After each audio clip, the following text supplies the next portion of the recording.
All right, my name is Keith Fogus Sparks. Sparks is spelled S-P-A-R-K-S, and I was an Associate Justice on the Court of Appeal for the 3rd District in Sacramento. All right, Justice Nicholson, anytime you're ready.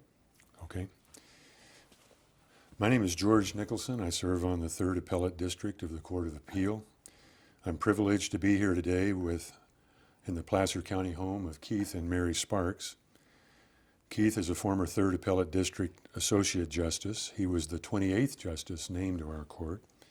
He served 16 years as an appellate judge, and by doing so, he served better than 2/3 of the 43 judges who have served on our court before and since he left.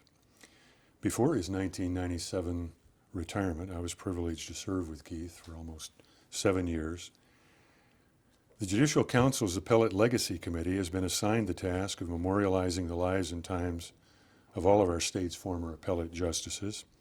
We're here today to do just that with Keith. I learned a great deal from Keith when I served with him. I expect to learn more today, and hopefully all of you will too. Keith, would you like to get started? Yes, I'll start by telling you, since this camera, the bright light's in my face, a wonderful vignette that I was attending an appellate court conference meeting in the Napa Valley, and then Supreme Court Justice Otto Kaus was there, and we were all sitting in this horseshoe configured table, and the spotlight was right on Kaus's face. And pretty soon after he'd been spotlighted for about 4 minutes, he said, "Please," he says, "turn off the light or I'll confess." He didn't sing it? He didn't sing it, no. Oh no, that was Pinelli. Yeah. Pinelli was our singer. Well, let's begin at the beginning. Okay. Who were your parents, and what were they doing, and how were they doing it? My father was Lowell Llewellyn Sparks, and he was born and raised in the small town of Lincoln in Placer County. His father worked at Gladding McBean, the famous pottery factory in Lincoln, and he was their office manager.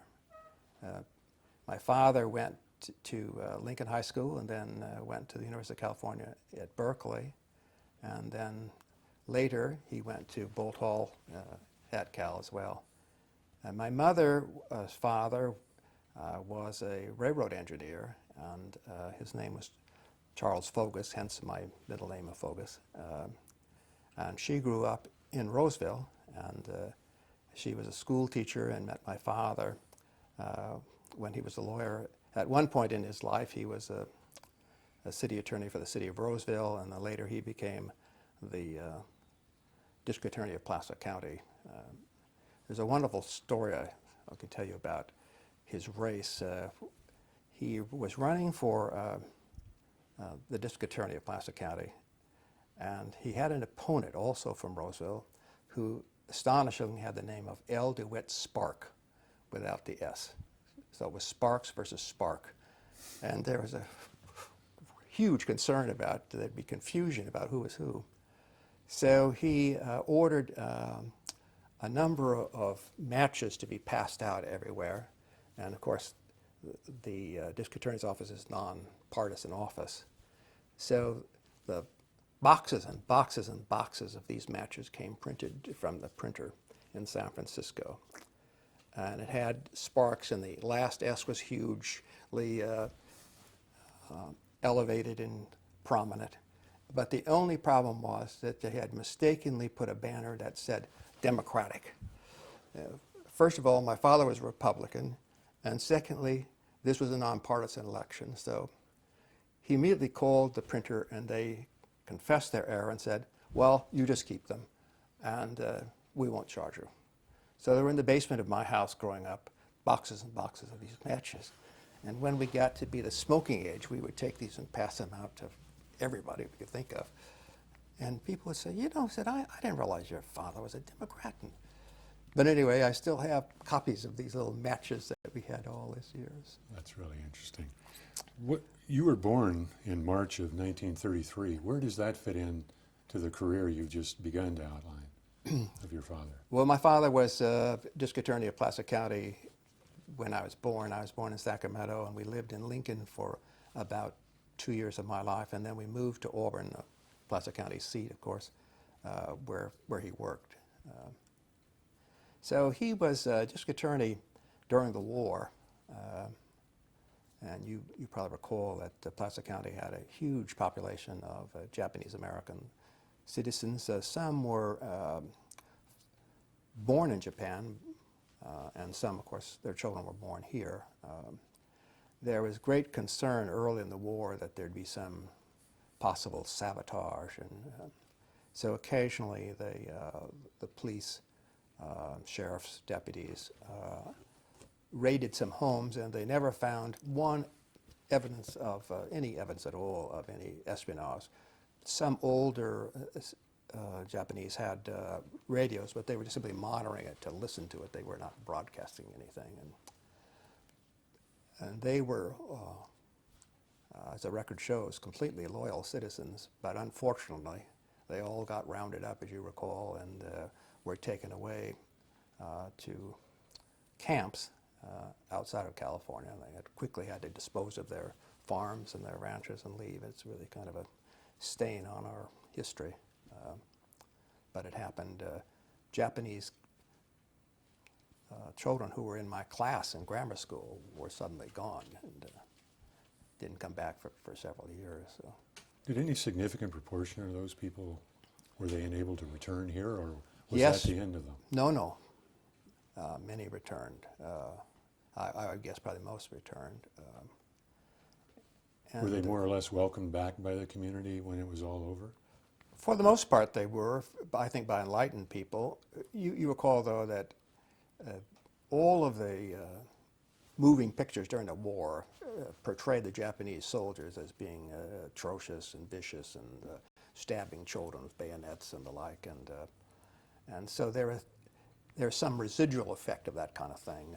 Some of the barbershops in Auburn, for example, years after the war, almost into the 1950s, had signs, "We don't solicit Japanese trade." And it took a little while for that to wear off. But they're now, prized citizens of this county. They have Japanese festivals here and worth going to. And one of the boys that I went to school with, Ray Yamasaki's father, is still alive. He's 102 or 3, and he ran a nursery, and Ray's became a landscape architect, and they've just grown into be wonderful citizens of the county. So, yeah. When you progressed through school, you eventually went to Placer High? Went to Placer High. Went to Auburn Grammar School, which was about 3 blocks from where I lived, and then the high school was also about 3 blocks. So I walked to school until I got out of high school. High school, What did you like about school or dislike about school? Well, At that point? I love school. I played sports all the time, so that was a big part of it. I can recall in grammar school that this was just after the war, and when I first went to grammar school, they were mostly women because the men were out serving in the armed forces. But one of the men came back, and he had been a captain in the Marines or some such position, and he still had this military so ingrained in him that he would have all the children, when we'd all assemble down on the stadium of the school in military fashion, and then we would march and drill, and it was just like we were a little boot camp. So it took a little while for him to get over the war, but I can recall that to this day. Which sports did you like best? Well, I played 3 of them. I played basketball and football and baseball, but I excelled most in basketball. In those days, kids were not so gigantically tall. We had a kid who was, say, 6'6", very unusual, but he could hardly catch the ball. They were very uncoordinated. They're not like these gazelles that play basketball now that are 6'7" and can fly through the air, and Yeah. it was completely different. Yeah, it was a different time. When you graduated from high school, well, before I leave that, was there anything else about your high school days? Was there extracurricular activities beyond sports that you were involved in that you recall particularly? No, because really sports took all your time. If you played 3 sports, that means you were doing it all the time, Year-round, probably. year-round. Yeah, Yeah. right. You thereafter went to Berkeley? I went to Berkeley. My brother, my older brother Lowell, was there already. He'd been there 2 years, and so I went down and went to the university also. While I was in high school, we had this wonderful Latin teacher, a woman. Her name was Miss Estes, and she never married, and she had gone to Stanford as an undergraduate and had specialized in language, and particularly in Latin, and spoke. They had a group who sat around and spoke this dead language of Latin, so she was a marvelous, marvelous teacher. And at the beginning of my freshman year, she wrote up on the board what it took in terms of courses and grades to get into both Stanford or Cal. And she wrote them down so you could look at the board and say, okay, I have to take so many courses in language and in science, etc. And it was a wonderful help because when I went to Placer, I would say that 5% of the graduates went on to college. You know, it was a rural county those days. It was not a wealthy county, and most of the children finished high school, went to work, and you know there was not a culture of going on to college like there is today. What did you study at Cal? I majored in political science and minored in history, and that's for the first time I really started reading books you might call social commentary kinds of books in political science. It was before, when I was there, it was before the, you know, the free speech movement, thank God. It was a beautiful campus at that time. But nevertheless, there was still, McCarthy was a prominent figure in American politics at the time. When did you, well, let me leave that. You got through UC Berkeley in 4 years, I think. Yes, right. And in the time that you were there, that was a fairly common experience for most students, wasn't it? Yes. I don't know whether the problem of choosing a major is more difficult now that people decide later what major they want to take, and then they have to backtrack and get the prerequisites for that major, or why it is that it takes them 6 and sometimes 7 years. But when my son went to Cal, I remember going down to a conference and they're telling the parents that they could expect at the least that their children will be there for 5 years. And you could just hear this collective sigh and moan from all the parents when they first heard this bad news. But I think it's probably fairly common now. When you were at Cal studying political science and history, did you have any particular teacher that was helpful to you or inspiring to you? Yes, we had Jane Burdick was there, taught political science, signed wonderful contemporary books that you know, unless you go to a college, you're not familiar with, and especially in a rural community like this. So that was. We're going to come back to reading, but you have, besides obvious burdens of reading associated with practicing law and serving on the bench, you've been a reader all your life, as far as I can gather. I have, and I have always read eclectically. I've never read, taken a subject matter and just devoted my attention to that, or just read one line of authors. I read all kinds of things and differently, and I read many books all at one time, and it depends on what the mood I am to pick it up. Mary, my wife, is completely different. She starts with a book and keeps going until she finishes it, but I don't do that.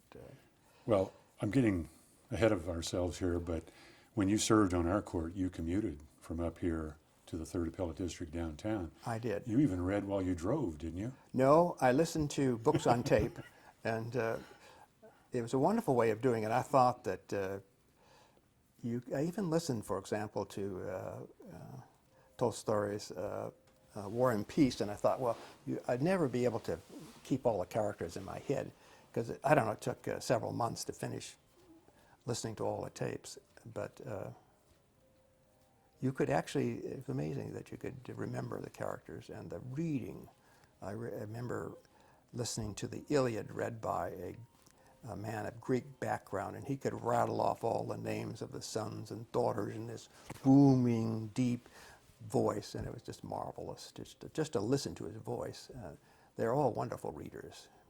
Well, you did that for a lot of the time, if not all the time. You were driving down for 16 years, didn't you? Yes, when I first started, we're about, 36 miles from the courthouse downtown to here. And I used to be able to drive from my house to the state garage in 30 minutes.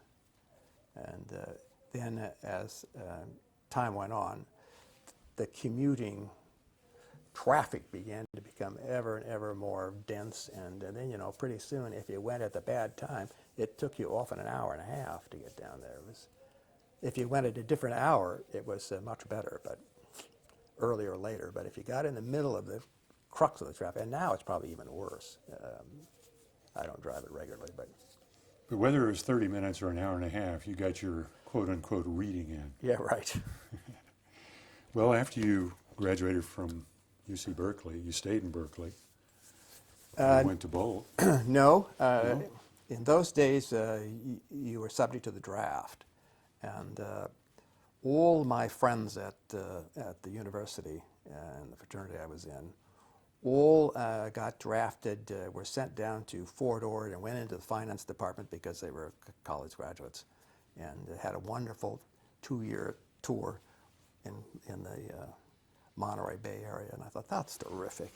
If you wanted to become an officer, you had to go 4 years, and you had to go to training and school. I don't want to do that, so that was my plan, but I forgot that I was registered not in Berkeley, but I was registered in Auburn.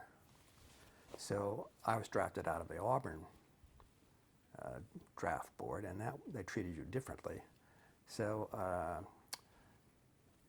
I was taken down to San Francisco, and we all stood in a line, and a guy starts going down the line and says, "You're in the Army, you're in the Marines, you're in the Navy." And he points to me and said, "You're in the Navy." And I was married then. I'd been married a very short time. And I called Mary up and said, "Mary, guess what? I'm in the Navy, and I'm in San Diego." And so off I went to San Diego. And so after boot camp, and I was, of course, one of the oldest guys, most of the people who enlisted in the Navy were just out of high school. They were younger. And so anyway, I was placed on an airplane carrier called the U.S. Bennington, and I was put in the education department, and so it was actually a very nice place to be. We administered the test for advancement. The ship then left immediately, and we went overseas. We went to Hawaii. We went to the Philippines. We went to Japan. We went to all this time, we had airplane squadrons on the ship, and it happens that is such a dangerous work because they fly at night. The ship is moving, and invariably there's some accidents. I think 3 pilots were killed during the time that I was on board. And then finally, after our tour was over, all the planes left the ship, and the ship went, for reasons that I don't know why, but went down to Australia, and we went to Sydney. These airplane carriers are such gigantic ships that most ports can't accommodate them. You have to, because they're too big and too deep, and they simply can't. So you have to go to big cities. When we were in Japan, at little cities, they would anchor, and you would take boats into, little small boats into the shore. But so when you crossed the international date line in those days, they had this huge harassing ceremony that they put everybody through, including officers. There are some officers of substantial rank which for some reason or another had never crossed the international date line. And so they were put through the same thing. You had to crawl through tunnels of garbage. You had to go to the royal barber who gave you a reverse mohawk. Just took the shears and went this way, just left a complete swath through your hair. Guys were beating you on the butt with big sticks, and I mean, it was really quite something. And it ended up by dumping you in a big tub, and then that was over. So then we all arrive in Sydney, looking kind of peculiar, actually. Well, you Right, and we are ready to resume. all right. You indicated you had just been married when you were called to the service, eventually the Navy, and you're in Mary's home, and I think it's probably true in all courts, but I think particularly for the Third Appellate District, wives are as much a part of our court as our judges are. We all know and see each other regularly. And I was wondering if you could just fill us in a little bit on Mary and your children. Sure. Mary was born in New Mexico. Her family owned and ran a sawmill, and it was a big Irish family. There were, I think, 8 of them, and they were in the Jemez Mountains, not too far from where Los Alamos now is. And her father, who was the oldest of the children, developed a heart condition, which he later died of, unfortunately.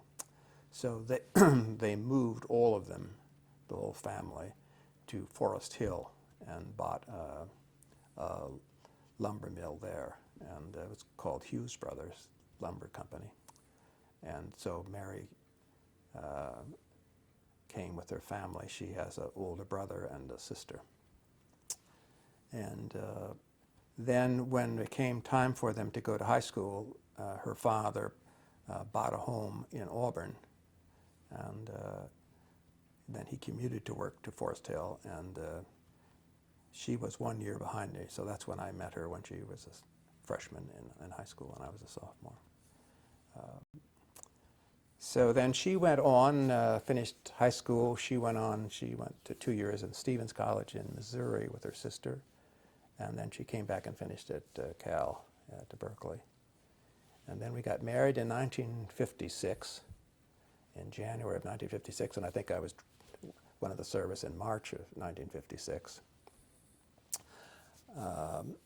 We have, when I was going to law school, I had 3 children under 2, actually. Firstborn, Katie, was born in Berkeley, and Mary was then began teaching at school in Oakland, which she got medical coverage. And then we had twin boys, and they were born in Kaiser, and they were both premature, and they were there for a long period of time. One was there, I think, a week, and the other was there 3 weeks before they had to reach a certain weight before they would let them come home. And so that was kind of a traumatic experience for us all. And then later, when we lived in Roseville, we had our 4th child, Chris. So I had 4 children. 4 children. You, during the mix of your children in the Navy and being married, you made your way to Bolt at some point. I did. After I got out of the service, it was, I think, in the late fall, too late to go to law school at the time.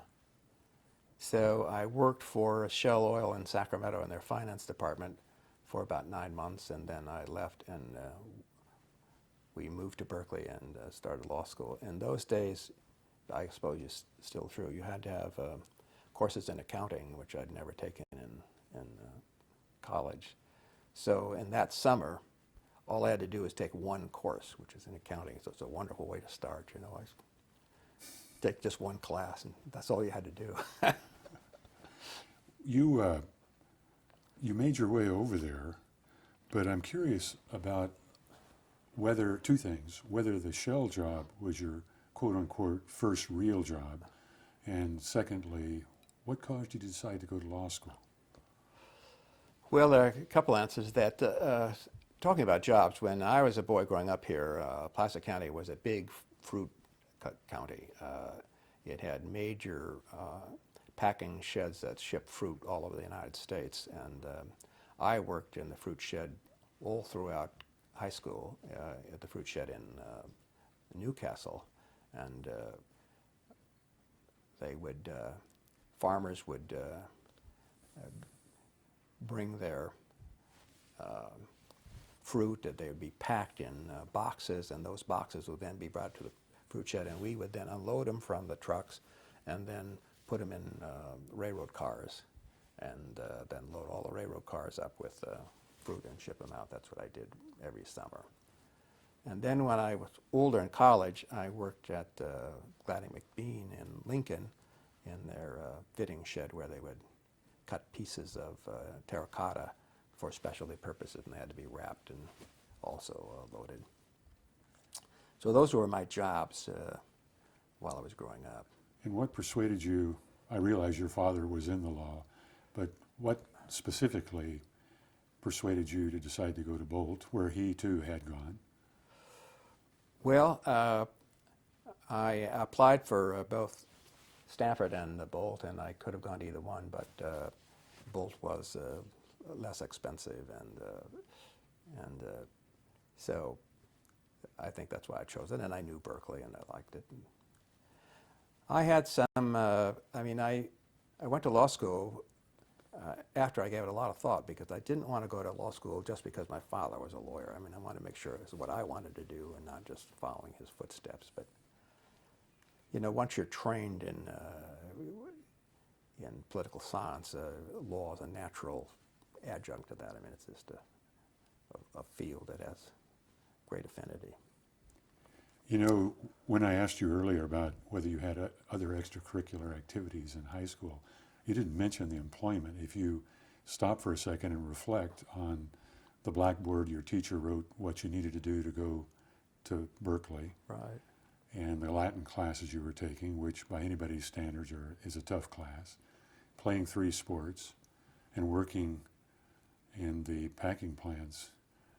It sounds like your life was a very disciplined and organized, and if not putting too firm a twist on the point, a very complicated one. You had to really keep your nose to the grindstone, it sounds like. Didn't appear to me at the time that was the case. It didn't. It sounds amazing, really. Yeah. Well, when you got I know, for example, that some of the things, for example, our coach in basketball was violently opposed to any of his members skiing, because the skiers were always ruining their ankles or knees and couldn't play. And as a result of that, here I live. So I live a mile, an hour from skiing, and never learned how to ski. And that didn't happen until years later, when I was a prosecutor, and Placer County, as you know, goes up to Lake Tahoe and includes North Lake Tahoe. And so we opened up a branch office of the prosecutor's office in Tahoe City with the sheriff's department. And we would have court, and they had established a court there too. And so one of the deputy up there was this wonderful, his name was John Ward, and he was a fabulous skier. And so he taught me to ski, such as I can do it now, which isn't very good, but anyway, I've grown to love it. It was lots So you've of fun. skied for many years. Since then, I was probably in my 30s, 35 or something when I started doing that. Rick Sims, as you know, serves on our court. You served with him for many years. I did. Have you and Rick skied together? Yes, we have.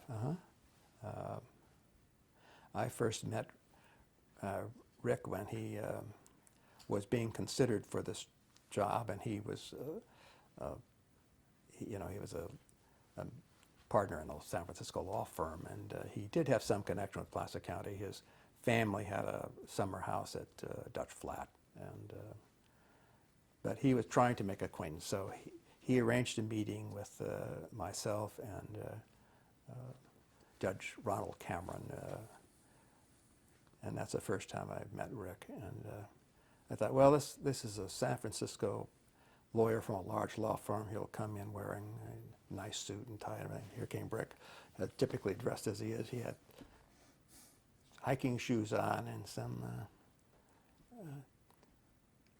Levi's and maybe a coat of some kind. And I mean, he was completely different than I expected. And of course, it turned out he is a unique kind of a guy. He is. He's a great fellow, but he will often dress like that, except during oral argument week.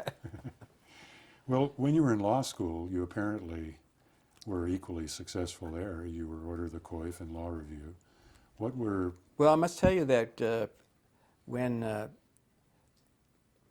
was there, they didn't have any quarterly tests or anything. You know, the only test you had were at the end of the semester. And I took all the tests, and I went home and I told Mary, I don't know whether I got them all right or I got them all wrong. I don't know whether I got an A or I flunked. I mean, it was very difficult for me to gauge how it was, and I was lucky I did fine. But you'd heard all these stories about how difficult law school was.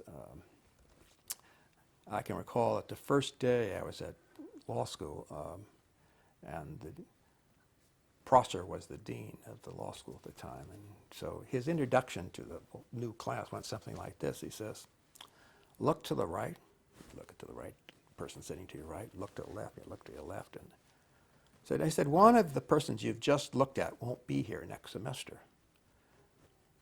I thought, Jesus, what kind of place is this?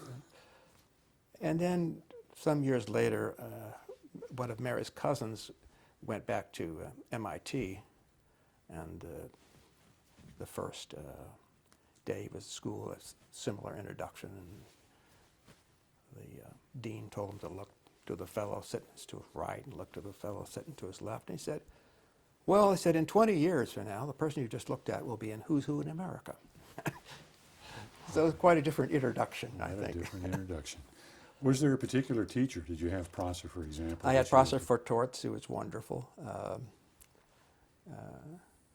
I had Frank Newman taught administrative law, and he gave, I think that's the only one I've ever had like that, he gave multiple choice answers on the exam, and he did it in a diabolical way such that you got so many points for a right answer, you got 0 points if you left it blank, and you got negative points if you got it wrong. So it was conceivable that you got a negative score, I mean, if you did poorly on it. So his idea was he didn't want you to guess. I think there's some probability that your first impression on a guess is more likely to be right than wrong, and so he was trying to avert that. So there were lots of good teachers at Bolt at the time. I'm not sure the viewers of this will recall, but Newman was appointed to the Supreme Court, found he didn't like it, as I recall, and came back to Bolt, and I guess that's where he eventually finished up. For someone who had spent his life as a professor of law, he was strangely not a talented jurist. I don't know what it was. He often made references to the United Nations charters and various things that had just tangential relevance to the case he was considering, and he wrote in a cryptic kind of style, and so that was probably an unhappy experience both for the court and for him. On the other hand, some great jurists of California Supreme Court have come from academia. Roger Traynor, for example, did. And I sometimes think that our appellate courts would be better served if they had more jurists that came from academic, not a majority of them, but some.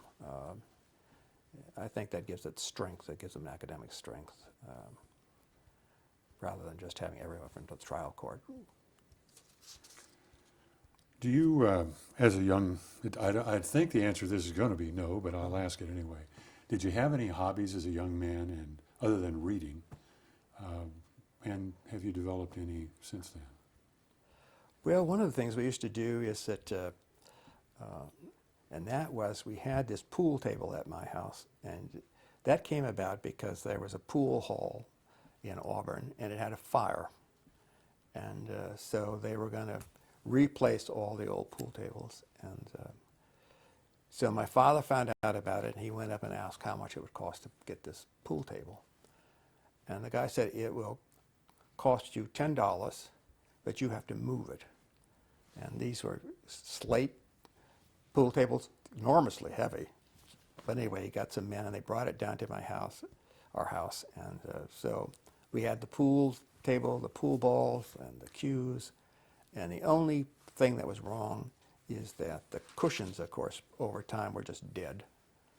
So we all became great shots, but terrible bankers. And so, and then my father put on a ping pong table on top of that. And we used to play ping pong with him. And when we were growing up, I noticed that all the time you'd hit the ball back, it'd go into the net. And I couldn't understand why that was happening until finally I found out he had a book on table tennis, and he was putting backspin on it like this, so it would come and you'd hit it and it'd go right to the net. So as soon as we learned what he was doing, we learned how to overcome that and could play him better. Well, you got out of Bolt, as I said, very successfully, and you passed the bar, but it seems that you started somewhere other than California. Yes, but let me back up a little bit. I forgot to tell you that while I was going to law school,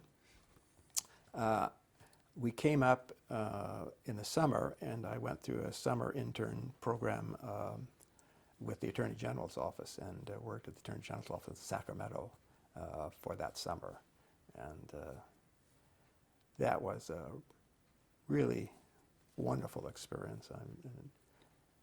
Was the Attorney General at that time in the Court of Appeal building, the DCA? Yes, yes. So you actually served as an intern Right. in the court that eventually you would serve as a justice. Right, yes. Yes. That's an interesting experience. They I had, understand some of our other colleagues, one or more, have too. Have they? Yeah.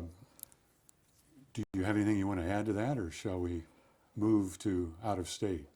Okay. Well, after I got out of law school, I interviewed firms in Los Angeles and San Francisco, and they were both too large cities for me. I thought, well, I don't want to do that. So I interviewed with a firm in Portland, Oregon, and I went to work for the largest firm in Portland, Oregon.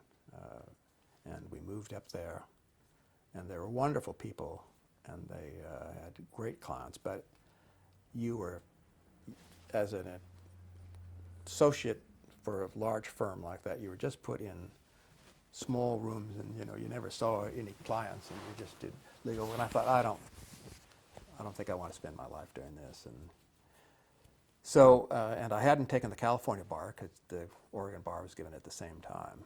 And so I came back to California and took the California bar, and then moved back here. When you were in Portland, and you'd already thought about San Francisco and Los Angeles, too large, was Portland at the time you went up there still deceptively small, or was it just the lesser of the three? Well, it was much smaller than those cities, yes. And it still is a wonderful city. Yeah. You lived up there About, something less than a year? Yeah, something less than a year, I think. Yeah. When you came down here, you passed the bar. What was your initial foray into practicing? Before I get there, I must tell you Okay. a story about when I took the Oregon bar, and there was a couple of Bolt graduates who were going to practice in Oregon too, and they were up taking it. And one of the questions it was a criminal question, and it related to extradition.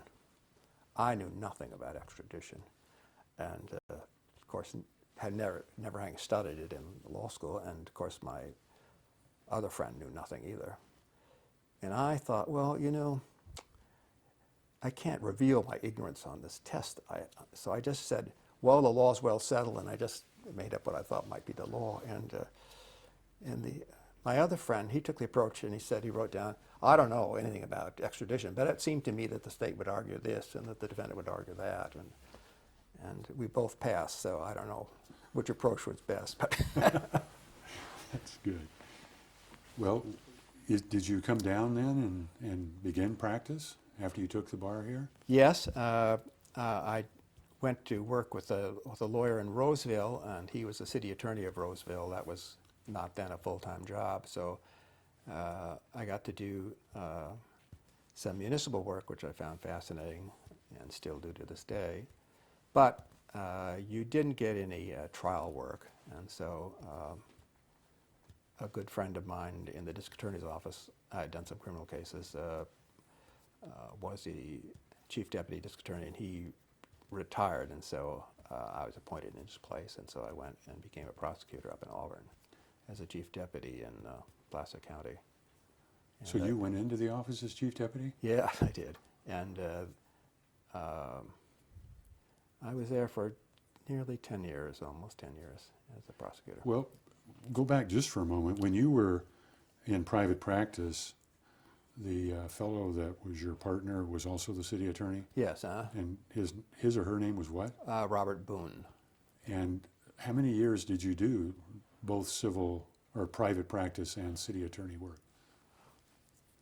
Oh, I think that was 2 or 3 years, I think, something like that. And you, besides the city attorney work, what was the nature of the things you did in the private, the other half of the practice? Well, you know, he had a big practice of probate, lots of wills and probate practice. We did domestic relations, we did criminal actions, a little bit of everything, contracts, business contracts. Just a small town legal practice, you know. A general practice. General You really practice. were a generalist. A generalist, right, yeah. Well, when you became the chief deputy in the Placer County DA's office, who was the district attorney? A wonderful guy by the name of Daniel J. Higgins, Daniel Jeremiah Higgins, who was an Irish guy who was a natural politician. I've never met anybody who loved to fraternize with people as much as he did. He loved to go to meetings. He loved to be around people. I found that kind of stuff kind of difficult to constantly be going to meetings, but he loved it. So he was he did the kind of social and part of the office.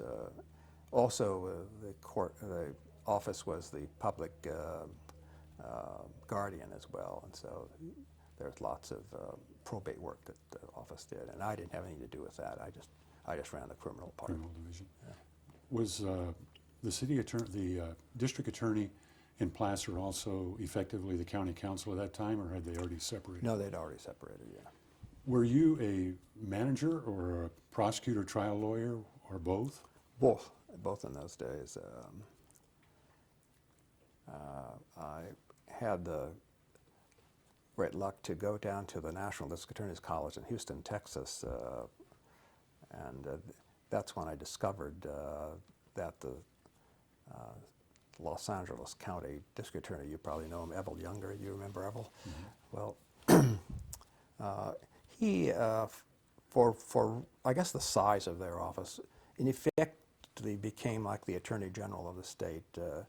They published, they produced movies about search and seizure issues. They would have a policeman actually pull a car over, and they would stop and ask, what's he do next, and does he have the right to do that, and how can he look in the trunk, and can he look in the glove compartment, can he ask him to get out of the car? All these kind of things were dramatized, and then over voice would come on and explain the rules and what was going on. It's very, it was helpful both to prosecutors and to the police general. It was a wonderful function. But what he did also do, which I discovered when I was there, that they had a whole manual of every crime in California and how to plead it. And it was a wonderful tool. So, It sounds like you, quote unquote, borrowed them. yes, we did. We had them reproduced, and we could have them, and then we could follow that format every time the legislature enacted a new crime. You could follow it so that you had uniformity of pleading, and people didn't have to, deputies didn't have to spend their time trying to reinvent the wheel every time they came across a new crime. Dan was the president of the California District Attorneys Association at one point, and he, although from a small county, was very well received by the prosecutors in the large counties, and he was considered very astute and a very good teacher. And I don't recall, was he, when you were talking about the political things he did, was he pretty much the interface with the California DAs in Sacramento, or did you do some of that as well? No, he did most of that. He did most of that. Right. The time you were there in the Placer County DA's office, you said about 10 years, the mid-60s to the mid-70s. The crime victims were in a position of not having what have come to be called since legal rights or constitutional rights. Was there any particular perspective that you and Dan Higgins had about how you dealt with crime victims or how you felt they ought to be dealt with that was clear at the time? Well, for lots of crime victims, the whole process of trial and being cross-examined and exposed to public scrutiny is very traumatic in itself, and they were often traumatized not just by the crime but also by this experience. So we made a real effort to try and soften that impact by talking to them and giving them some idea of what's going to happen when they go to trial, and try and prepare them for trial as best you can. And I recall once that a well-to-do family from Brazil were up skiing at Squaw Valley, which is in Placer County, and a guy broke into the room of one of these girls and tried to rape her, and he was unsuccessful, but it was a very traumatic experience for these girls, and he was captured and apprehended, and we prosecuted him. And when it came time, the girls, of course, had then returned home. We wanted them to come and testify, and their father said no. This was apparently too violent a country, and he wasn't going to let his daughters come. So we then made arrangements with the council from Brazil that he would meet them personally in San Francisco airport with Placer County deputy sheriffs. And we would then transport them to Auburn, and they would have police protection while they stayed in Auburn. And when they were through testifying, the council and the police would take them back to the airport, and that's what we did. And of course the guy was convicted because they had eyewitnesses. You served in the office at that point. It won't be the last time for this experience for you, but you served in the office that your father actually headed at one point. And by then he is elsewhere? My father? Yes. Well, he was still the judge when I first came back from Oregon and started practicing in Placer County. And then in 1963, he retired. And so during most of my career, he was not an active judge. Okay. So he left the DA's office and became a Superior Court judge up here? Yes. He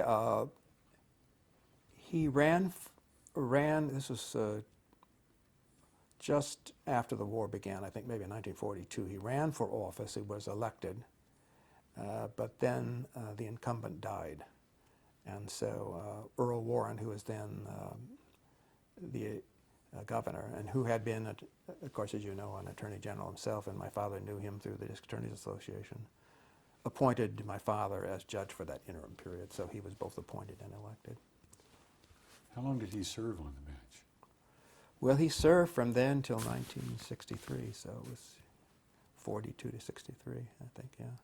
And for a long period of his time, particularly when I was growing up, we were a one-judge county. He was the only Superior Court judge in the county. And so my father decided that the only way to have a sensible vacation was to leave the county. Otherwise, there'd always be these demands on you. So he announced a policy that the court would be closed every August. And so all the lawyers could arrange their affairs such that they too could go on vacation because there was no court anyway. And they would bring in assigned judges for mandatory things like arraigning criminals or something that couldn't be postponed. And then we all the family left, and we always went down to Santa Cruz and spent a month in Santa Cruz every summer. So I've always loved Santa Cruz and the ocean. And It's much like everywhere else in California now. It's becoming very urbanized and different, I suspect. Oh, yes, completely so, when you yeah. were a child Yeah. or a young person with your father. You know, stopping just for a second, you and Rick Sims are good friends. You've skied Yeah. together. You both are associated with Placer County, but the extraordinary thing that also binds the two of you together is your father was a man of the law and a judge for better than 20 years. And Rick's father, also I believe Richard Sims, was both a Superior Court and Court of Appeal judge, or? Yes, and not only that, he was a DA too. He was a DA too? He was the district attorney of Marin County. Then he went on to become a Superior Court judge of Marin County, and then he was appointed to the First District Court of Appeal. And he was still on the court when I was first appointed to the Court of Appeal in Sacramento, and Rick arranged a meeting with me and his father at Rick's house. And Rick was trying to get out of his father, what do you do to advance collegiality among members of the court? And he just thought it was so self-evident that, that men of goodwill will get along, and there's no special advice you needed, and But he came from a very collegial court. They were lifelong friends, and as lots of people are on the Third District Court, which is for the most part very, very collegial court too. But there are some courts around where people actually had intense dislike for each other, and they were often at different political spectrums, which I myself now thought that made any difference at all, because 99% of the cases have nothing to do with political views. I mean, they have to do with the law. And but anyway, he came from a collegial court, so he thought that would be very easy to. Well, the interesting thing, you take your friends the way you find them, you love them, you respect them, but there are very few, if any, people in the position of you and Rick, coming from the lineage and the law that you have, and sharing not only that history and friendship, but literally serving on the same court together for a very long time. Right, indeed. And making the trek back up the hill to Placerville. I don't know this, but I assume you commuted together at least occasionally. Yeah, but it's not to Placerville, it's to Auburn. Well, I meant to Auburn. I made that mistake thinking coming up here. That reminds me of a great story where often it would, during the court session, you'd be there and you'd call a case, and the lawyer wasn't there. And then the clerk would get this frantic call from some San Francisco lawyer saying, "My God, he's in Placerville." He said, "He'll be there as soon as..." So when Rick Sims got nominated and appointed to the Superior Court, there was a big investiture procedure at Placer County Superior Court, and all the people there. And of course, Rick did not know a lot of these people because he had been in San Francisco all his professional life. So he starts out by saying, well, he said, "I want to thank all you people for coming. I can't tell you how honored I am to be here in Placerville." And he got a great response from the crowd. Well, the truth is, I've lived here myself in the Sacramento area since 1976, but this very morning I had a conversation with both my secretary and the High Patrol officer who brought us up about Placerville being in El Dorado County, Auburn being in Placer County and the utter confusion that even people that live here 30, 50 or more years have in sorting them out. It's the same problem in Yuba City, which of course is not in Yuba County, but in Sutter County. So, Well, before we move on to the next pivotal point in your career, did you have any lawyer heroes besides your father? Did you have any lawyer heroes or mentors of particular note that you would describe in heroic terms? well, I didn't when I went to law school. When I went to law school, one of my favorite jurists was and still is Robert Jackson of the United States Supreme Court, whom I greatly admire. I thought he was a wonderful stylist and a very powerful writer. So he was kind of my model. That's a very good choice, a very eloquent and able judge. Indeed.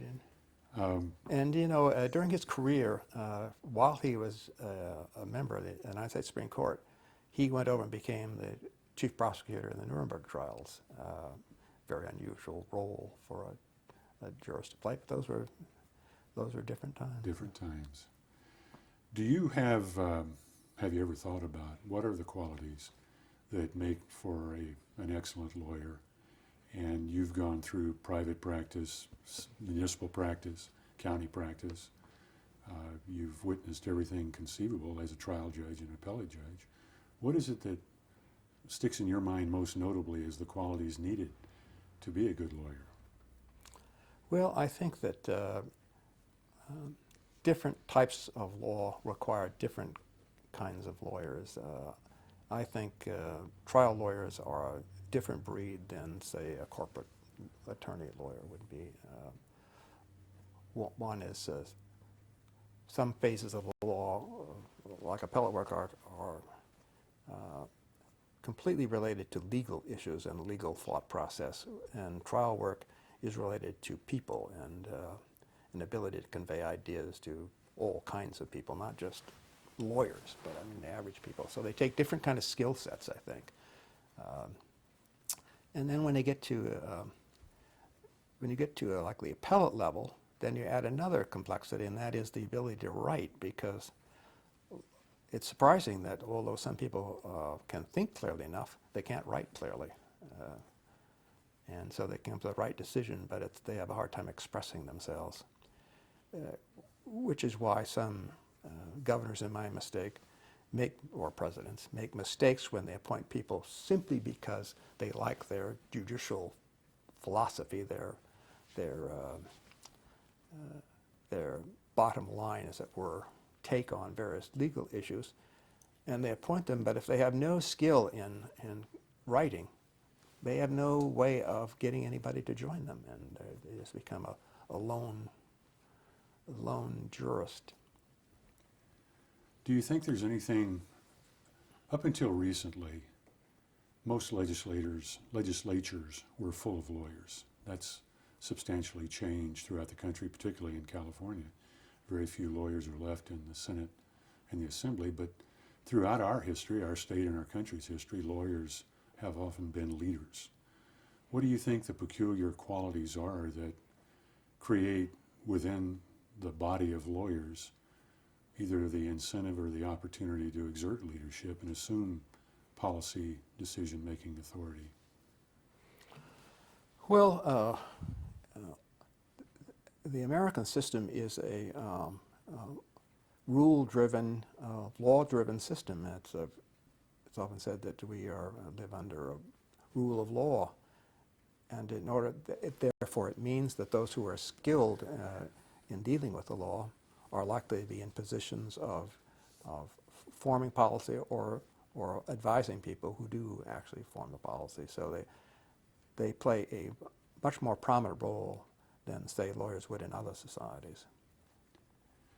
Do you, besides the obvious, using the word milestone for assistant city attorney, chief deputy, prosecutor, judge, appellate jurist, are there any milestones in your life, other than the things we've named, your family and those positions you've occupied, any legal milestones that you recall, in particular, the example you gave of that prosecution from out of the country? Well, I can recall that we had, when I was a prosecutor, we had a very vicious multiple homicide by a guy who was schizophrenic, and he suspected his wife of adultery, and so he kidnapped her and took her up into the mountains and killed her, and killed another person, wounded a third, and so we prosecuted him for murder. I think at that time the death penalty was outlawed in California, and so it was just for life imprisonment. And because of his bizarre condition, the lawyers entered a plea of not guilty by reason of insanity, and we had an insanity trial. And he, of course, didn't want to be found insane. He didn't think he was insane, and he wanted to try this thing on the merits. And so and of course, I wanted him to be found sane as well. So we were, in a sense, on the same side. And so during the course of this insanity trial, he would pass me notes, the prosecutor, about questions I should ask, points I should make. That is something unusual. All right, and ready to go. I'd like to ask you a disappointing question. Were there disappointments during this period of your life, and I'll just confine it professionally, either in one of the offices you were occupied in or in the law generally, something that went awry professionally that you may have, not personally, I don't mean a personal failure type thing, but was there a disappointment of consequence that you recall during that era in your professional life? Well, I recall very vividly that when I was a prosecutor and we were just at the age of what they call the criminal law revolution, which the Warren Court began to issue completely new and different restrictive rules against prosecutions. And they were always made retroactive, that is, retroactive in the sense that they applied to all then pending cases that were not final, and which meant that they changed the rule on a confession, and your case applied to it because you hadn't gone to trial yet. But of course, the confession had been taken maybe 2 years earlier, and so you were constantly having the rules changed on search and seizure, on confession. The exclusionary rule became more and more broadly used, and I got so frustrated with these kind of decisions that I didn't have any idea they were even being contemplated, that I subscribed in the office to a service called the United States Supreme Court Briefs in Criminal Cases, and I would receive then the briefs that were filed in all major criminal cases, and so get some idea of what was being argued, so you could take some precautions. I can recall that using that, we had a gruesome murder, and the suspect was a husband, and he had killed his wife and children, but the bodies were buried somewhere, and we didn't know where. And the officers of the sheriff's office took a statement from him. And unfortunately, when it got to the point about giving him his Miranda rights, because Miranda is another one of these decisions that impacts on you, and you not only have to ask him whether he understands these rights, but having them in mind as he agreed to talk to you without counsel, his response about whether he wanted a lawyer was completely equivocal, and it wasn't a clear waiver. It appeared to me that he said something like, well, what do you think I ought to do? Asking the officers, So of course they said, well, you ought to talk to us, which I didn't think was a great response. And so, but as a result, he then drew a map of where the bodies were.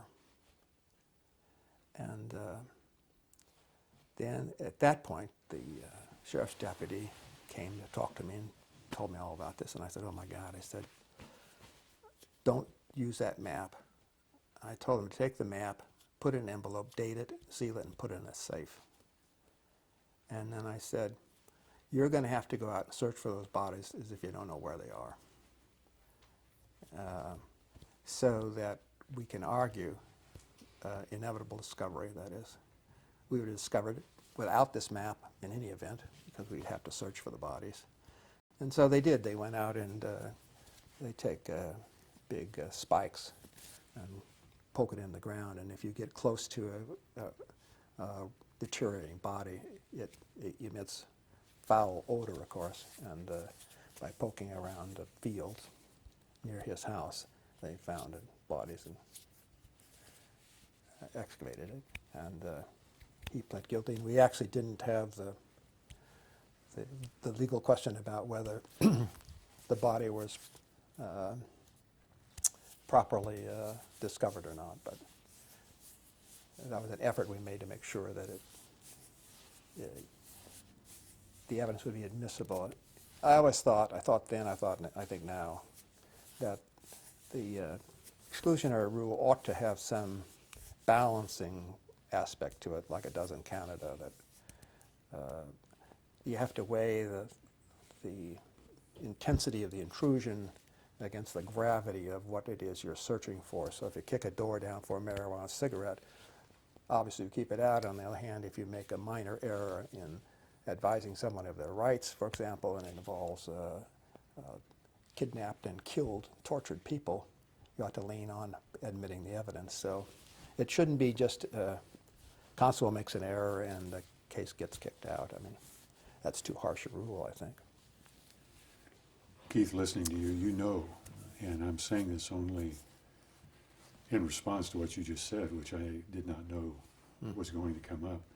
I was a prosecutor for 10 years. I ran the DA's Association. I was a senior assistant attorney general. And I pretty much know about every DA's office in the state, including during that period.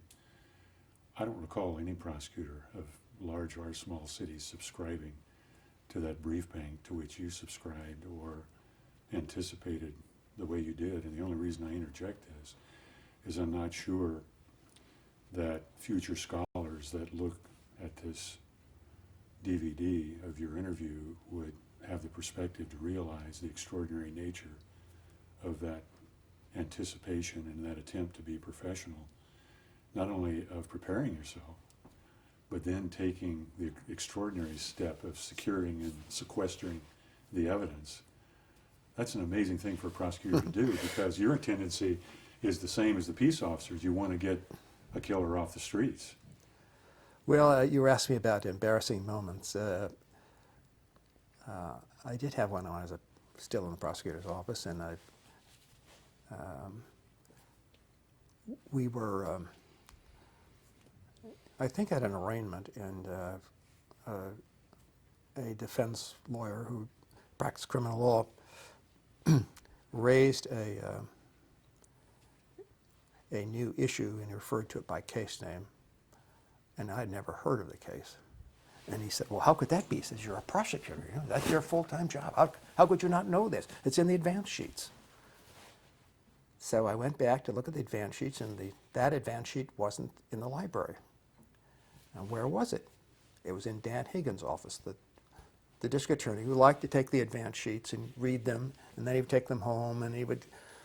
So oftentimes, they were not available for people, and that's at the point I ordered a second series of these, so we'd have one in the library all the time, because I didn't want that to happen. I felt like an idiot, you know, here I am. A major case had been decided, and I hadn't even heard of it. You, each time I've progressed to a new stage, you've drawn me back. How would you like to end this one before we move on to Oh, the no, trial that's fine, court? that's fine. Well, we're coming to a major step in your legal career, and that is when you moved on to the Superior Court.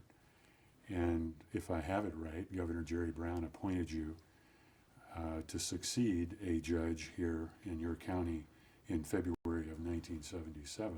Yes. Did not discover who that was. Maybe you could fill us in, and I'm sure you tried cases before that judge. Who was that judge?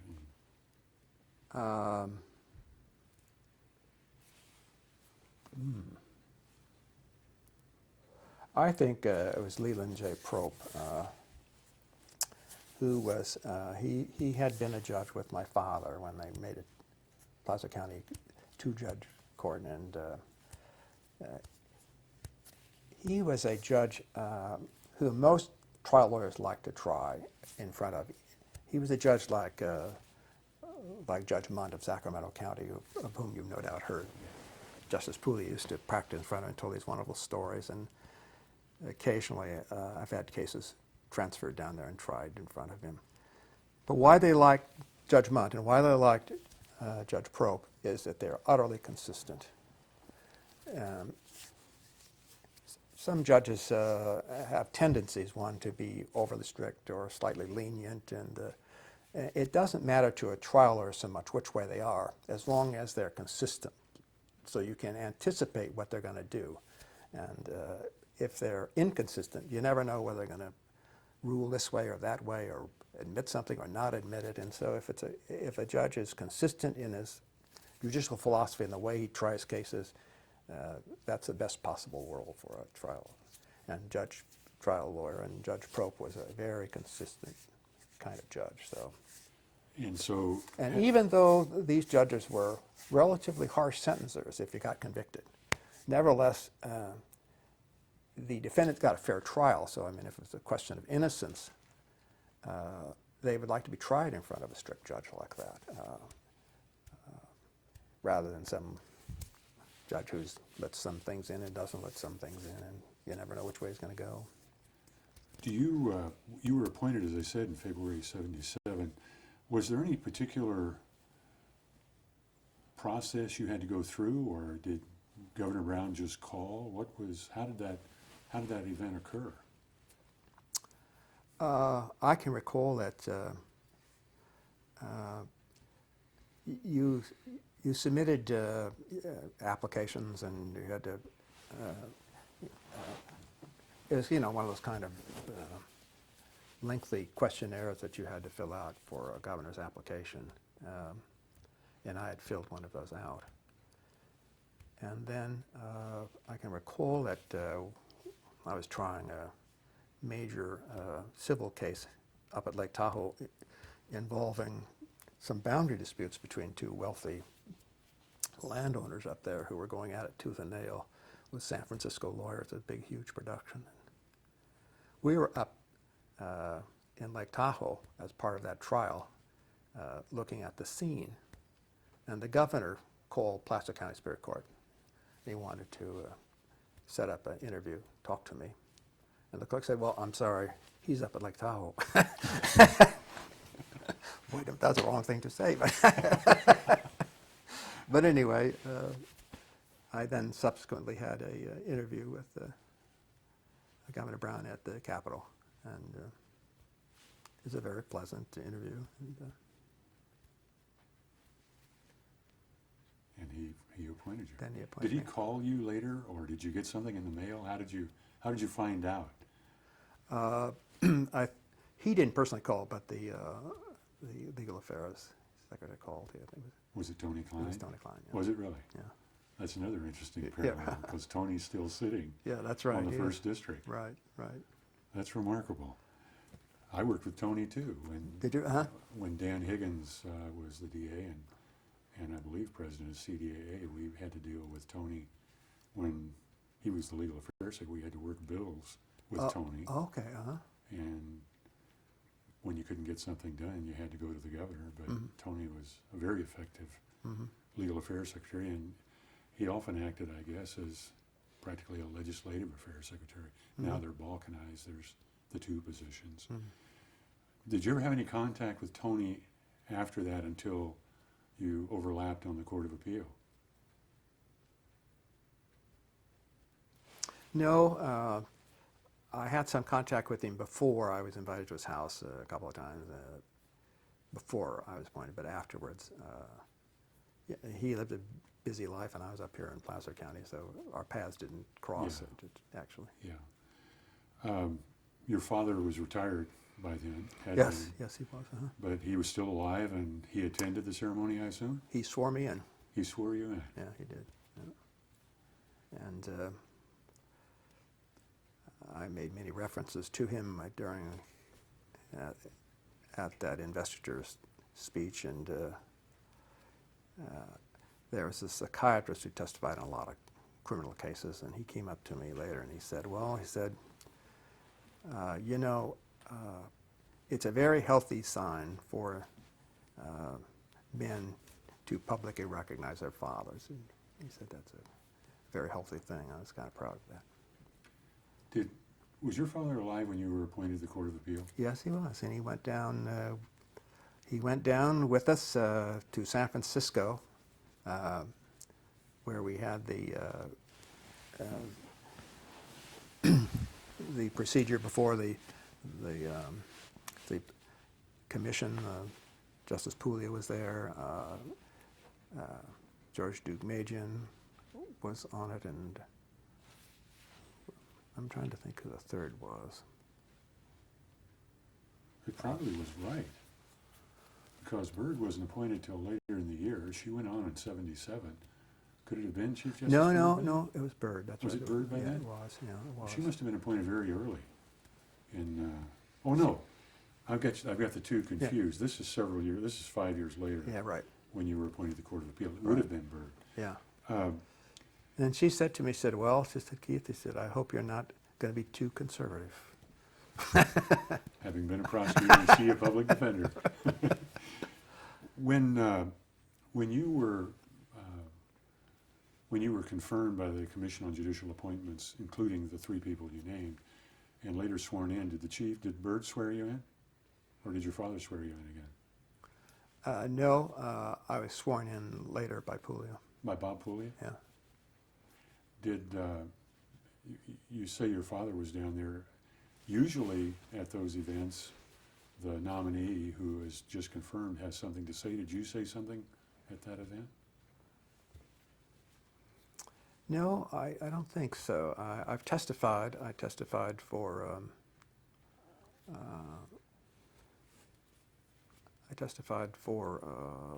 Coleman Blease, and I testified for Rick Sims, as I recall. What I'm getting at. I don't recall that people said anything. When you were sworn in by Bob Puglia, was there a ceremony, and did you say anything there? Not anything memorable. It was just to thank him and welcome. Well, let me short circuit you. What I'm trying to get at is, given the extraordinary circumstances, I'm wondering, did you speak at your Superior Court investiture extemporaneously, or did you write something? If you wrote something, I wonder if you know where it is, and maybe we can get a copy for the archives that go with this film. I'm sure I made notes, but I don't have copies. But you don't have them. Yeah, that would be a very nice footnote. Well, it was done in the historic old courtroom of the Placer County Superior Court, which was then a beautiful big room with high ceilings and windows, and it was a lovely courtroom area, really. Yeah. Was there a leading case or cases that you recall presiding over as a trial judge?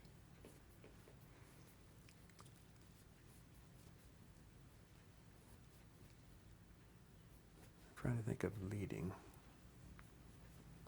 Interesting?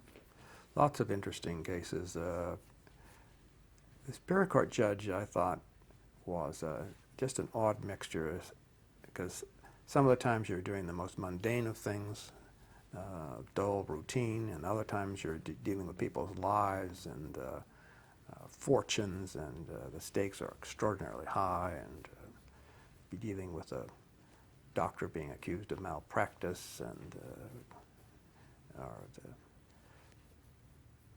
fortunes of companies are at stake, and then you're reviewing small claims appeals, and I mean it's a huge range. Or you're sitting through voir dire of jurors, which is a kind of a hell on earth kind of, because it's so repetitious and you've heard it thousands of times, and but it's got to be done. But so it's a very unusual thing, and sometimes I used to, after we used to sentence criminals on Friday, and some of those are very difficult decisions about whether you send people to state prison or not, and to me it was always sobering and disquieting, and you didn't feel like coming home and going out dancing, for example. It was a sobering kind of thing. Whereas in the appellate court, all of these things are abstract. They're abstract rules you're applying, trying to make sense out of them, but you're not emotionally involved with the witnesses or the victims or the people. It's one step removed, which makes it much easier and much less stressful. Court of Appeal, in my view, is not a stressful job. It's a fabulously interesting job, but it's not emotionally stressful.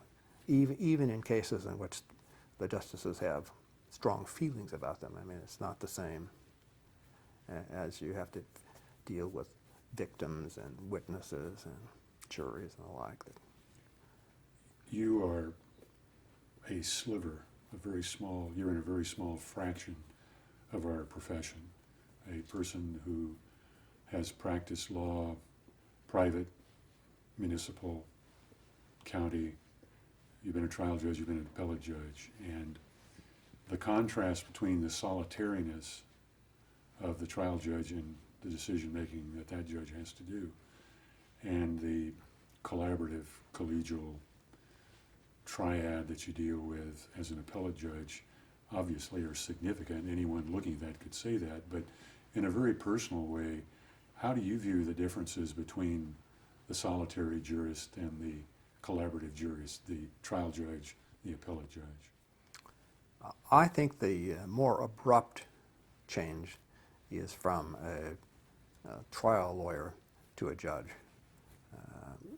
Because a trial lawyer it mixes with people all the time. You're dealing with, as I was as a prosecutor, with the police agencies and witnesses, and you just dealt with people all the time. It's a very social kind of thing. But when you become judge, you almost have to retract yourself, exclude yourself from lots of social things, because you can't, in small counties, you can't be disqualifying yourself all the time just because you. On the other hand, you don't want to have to decide the fate of close friends either. So most judges in small counties really have to withdraw in a sense, and I think that judging which makes you apart is the biggest change. And then from the trial court to the appellate court, it's another step, another rarefied step, where in the Court of Appeal you're just dealing with lawyers. I mean, you don't even see witnesses, so even that's even more removed, as it were. When you work at the appellate level, and again, I'm getting us ahead of the game, and there are three of you, as contrasted to being the solitary judge at the trial court, and in particular handling things much more under the gun, because you're deciding several things a day, and you might not decide an appellate case in a day, it might take weeks. But is there a comfort level working collaboratively that's different than the trial court that you recall, or that you perceive, or was judging to you? I thought they were different kind of animals, because in the trial court, you have to make decisions rapidly. I mean, you don't have the luxury of spending 3 weeks on some question and resolving it. You have to decide it and move on, and so it's a different kind of judging. And you just use different skills, and it's a different way of approaching it. I always liked to talk to the law. Even when I was a solitary judge, I would talk to other judges. I always enjoyed having legal conversations. I've enjoyed that all my life. So even when I was a Superior Court judge, I would talk to the other judges. We often went to lunch together, and we'd have legal conversations. Did Seizure have a judges college when you were first appointed to the trial court? Yes, it did, and it was very helpful to me. For I had been out of the the civil field for 10 years about. So I hadn't done a domestic relations case in 10 years. So all that was very helpful to me to bring me up to speed about facets of the law that I had not been actively engaged in. And Seizure was very helpful there. I don't remember exactly when it was so named, but I think the Judges College is now called the Bernie Whitkin Judges College. Well, that was Did you- after, but yeah. Did you ever run into Bernie Yes. either at the college or elsewhere? Yes, I did. What was your perception of Bernie Whitkin? Well, he had a marvelous sense of humor. You wouldn't normally think that'd be the case with a legal scholar. I mean, humor and scholarship don't necessarily spring to your mind as being common features, but he loved to tell jokes, loved to tell stories, and he was a masterful in his ability to catalog the law, to put it in pigeonholes. I think literally he did that. He'd have a desk in which he'd put various opinions that would come out and put them in little pigeonholes. And it was his ability to put law in groups so you could understand it and see how the law is structured that made him so wonderful a scholar. Yeah. There's nobody comparable to Bernie, but he did do that. He compartmentalized and organized and structured the law. But so do you, and so have you always, but there's a distinct difference between you and Bernie. Bernie used a manual typewriter to his dying day. And you are, and we'll come back to this, but you are a technically skilled computer and internet jurist and have been for some time. In fact, as I understand it, you were, I don't know if you still are, you were an Apple judge. Have you gone to PCs or are you still into Apple? No, I changed from Apple when the court decided to go with PCs, and then it became too difficult to run two systems of the same. When you say the court, you're talking about the Court of Appeal? Court of Appeal, yeah.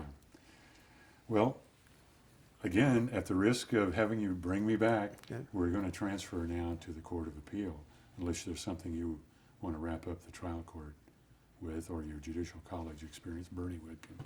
Is there anything you want to reflect on, or shall we move on? All right, we can move on. If something occurs to me, I'll take you back. All right, that'll be great.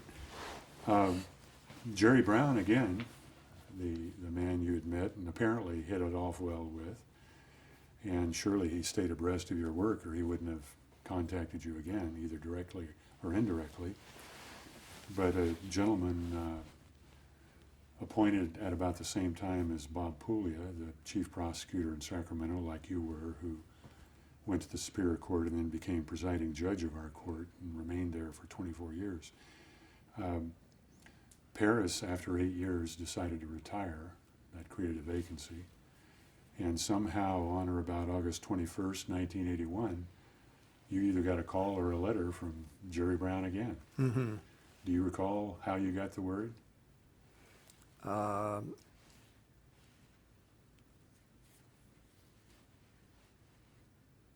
Yes, it was from his office, not from him personally, but Somebody I had who- another interview with him again. And I don't remember when he appointed Tony. Would you think it might have been Tony again? Tony Klein? no, I think it was the governor's office itself. Oh, the governor's office, not the appointments office. Yeah, right. Okay. Well, you went before the Commission on Judicial Appointments that year, October 19th, apparently, and you were confirmed, and we've gone through that. Chief Justice Byrd, Attorney General Duke Majan, and of course, Presiding Justice Puglia. Right. Had you known Puglia before then? Oh, yes, I knew him.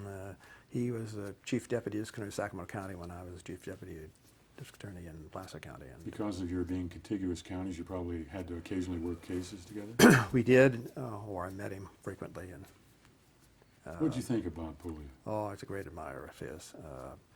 He because Sacramento was such a bigger county, he tried death penalty cases before I did, and so I was kind of looked to him for guidance and some advice on techniques for the limited time that I did death penalty cases. Did you try death penalty cases? Not many, because they outlawed it, and then I tried it as a judge. I tried death penalty cases as a judge, but not as Well, it was reinstated. removed and reinstated in fits Right. and starts throughout Right. part of the 70s. But by the time you were on Superior Court as a trial judge, you did Right, try one or more of them. right. Was there anything particularly difficult as compared to the other kinds of criminal cases that you either felt or you think the lawyers felt trying capital cases? Well, it's a horse of a different color. I think you can make a strong argument that death penalty has done enormous damage to the whole body of the law. It caused all kinds of special rules to be fashioned out of fear that somebody might be wrongfully convicted, and these kind of rules apply to all criminal cases, not just death penalty cases. It's an enormous drain of money.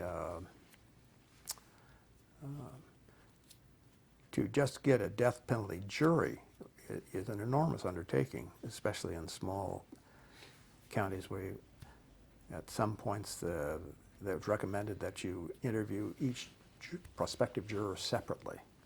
And so it's the same repetitious questions over and over again about their views about the death penalty that just make these trials inordinately long and expensive for a county. And People, for many decades, have had very strong views about the propriety or impropriety of capital punishment. We've both listened to those and heard them, often emotional, often irrational.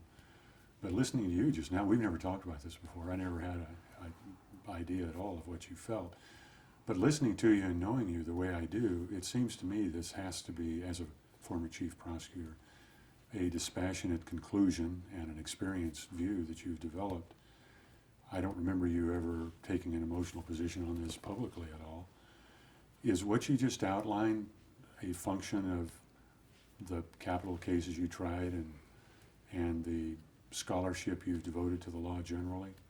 yes, I think so. I think that it's been a huge drag on the system, and it continues to be. Just think now how many pending cases there are of death penalty cases, and they literally cannot get lawyers to defend them because it's such a long process that takes so much commitment that they have it, and they get paid so little that it's very difficult for the courts. We're talking now about the Supreme Court of California to get lawyers to represent them. That's why you have this enormous backlog of criminal cases where people have been convicted years ago. You were confirmed by the commission in October of '81. You were sworn the next day, and you served until August 1st, 1997, which means you retired, if I can digress just a moment again to Bob Puglia. You retired a little over a year before Bob retired. You knew Bob, sounds rather closely, as prosecutor to prosecutor. You now, I suspect, knew him even more closely, more collegially, as two judges on the same appellate court, same building. You were on the same floor as Bob, just a relatively few feet apart True. on the first floor. You had to see each other very commonly. What was your relationship and view of Bob Puglia during those 16 years you were together? Well, on the whole, we had a wonderful relationship. It started off a little different when I first went down there, and this was at a time when Rose Bird was the Chief Justice, and there was a huge turmoil in the court system, I think it's fair to say, and strong feelings about the course of direction that the Supreme Court was taking. Death penalty cases were being reversed almost in total. I don't think Rose Bird Court affirmed any. Maybe they did, but I'm not aware of any. So when I first went down there, I wrote it was a non-published case, and it involved a criminal conviction, and I was the author, and I reversed it. And I get this memo from Puglia. He was not on the panel. Asked me, what about this, and what about that, what about the other thing? And I wrote him back in a memo, and I said, one, you're not on this panel, so why are you writing me?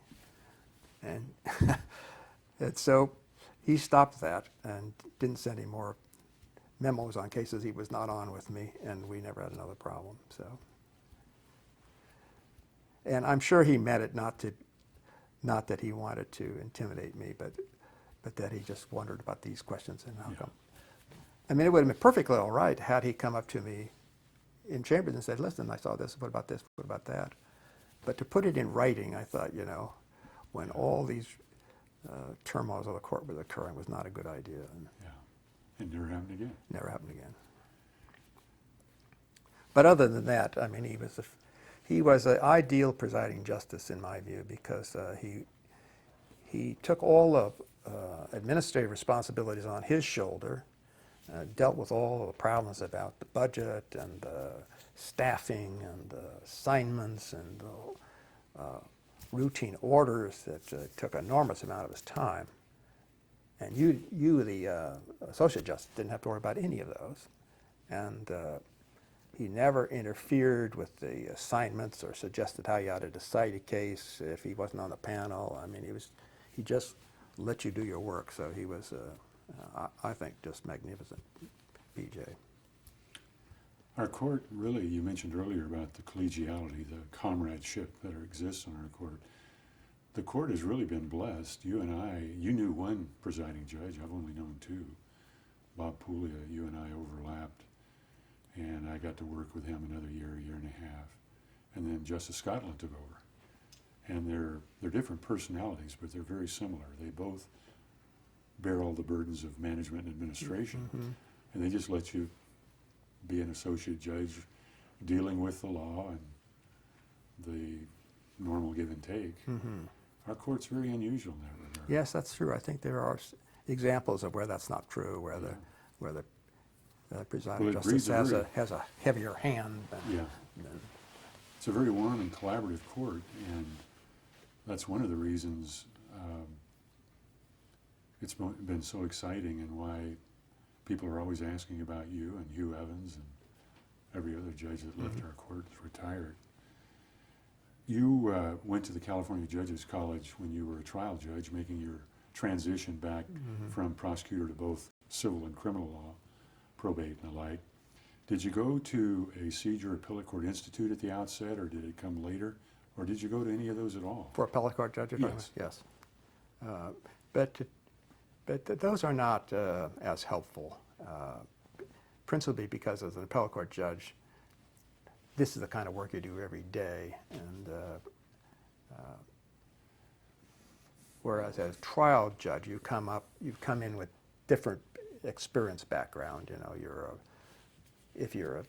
Lots of them came from the civil field, became judges, and they never had a criminal case in their whole life and didn't know anything about crimes, and they're going to be put on the criminal calendar. So those kind of things were lifesavers for them, but not the same as with appellate court judges. Yeah. Well, I mean, they can help you. I'm not saying they don't help you, but they're not as vital to you as is a transition from a lawyer to a judge. whatever utility the Appellate Court Institute is, I believe you were on the planning committee for one or more of them. I suspect you also taught at one or more of them. No, I never taught. You never did, no. but you were on the planning committee? Yeah, I've been on panels, but Panel. Yeah. Yeah. Did you have any further connection with Bernie after you went on the Court of Appeal, meet him or socialize with him? Yes, when we'd have those panels, he was always actively involved in the appellate court conferences that we had, and he was a kind of an ex officio member and would be invited, and his views were solicited, and he expressed them about who would be a good speaker, what subject would be good to cover. you have to take into account, what was done to the last one, the Yeah. problem of repetition and what's new and what's relevant, and I always admired not only Bernie but any sitting judge who can, like Norm Epstein did with this kind of compilation of criminal cases. I don't know where they get the time to do that. Or the memory. Or the memory, but I mean, it's They both use notes, but they both express themselves so. special talent. Yeah. They're both remarkable. The They were one, both, the one I'm completely astounded by is Richard Posner of the Seventh Circuit of the United States Courts of Appeal, who's a prolific writer yes. and is a sitting active judge.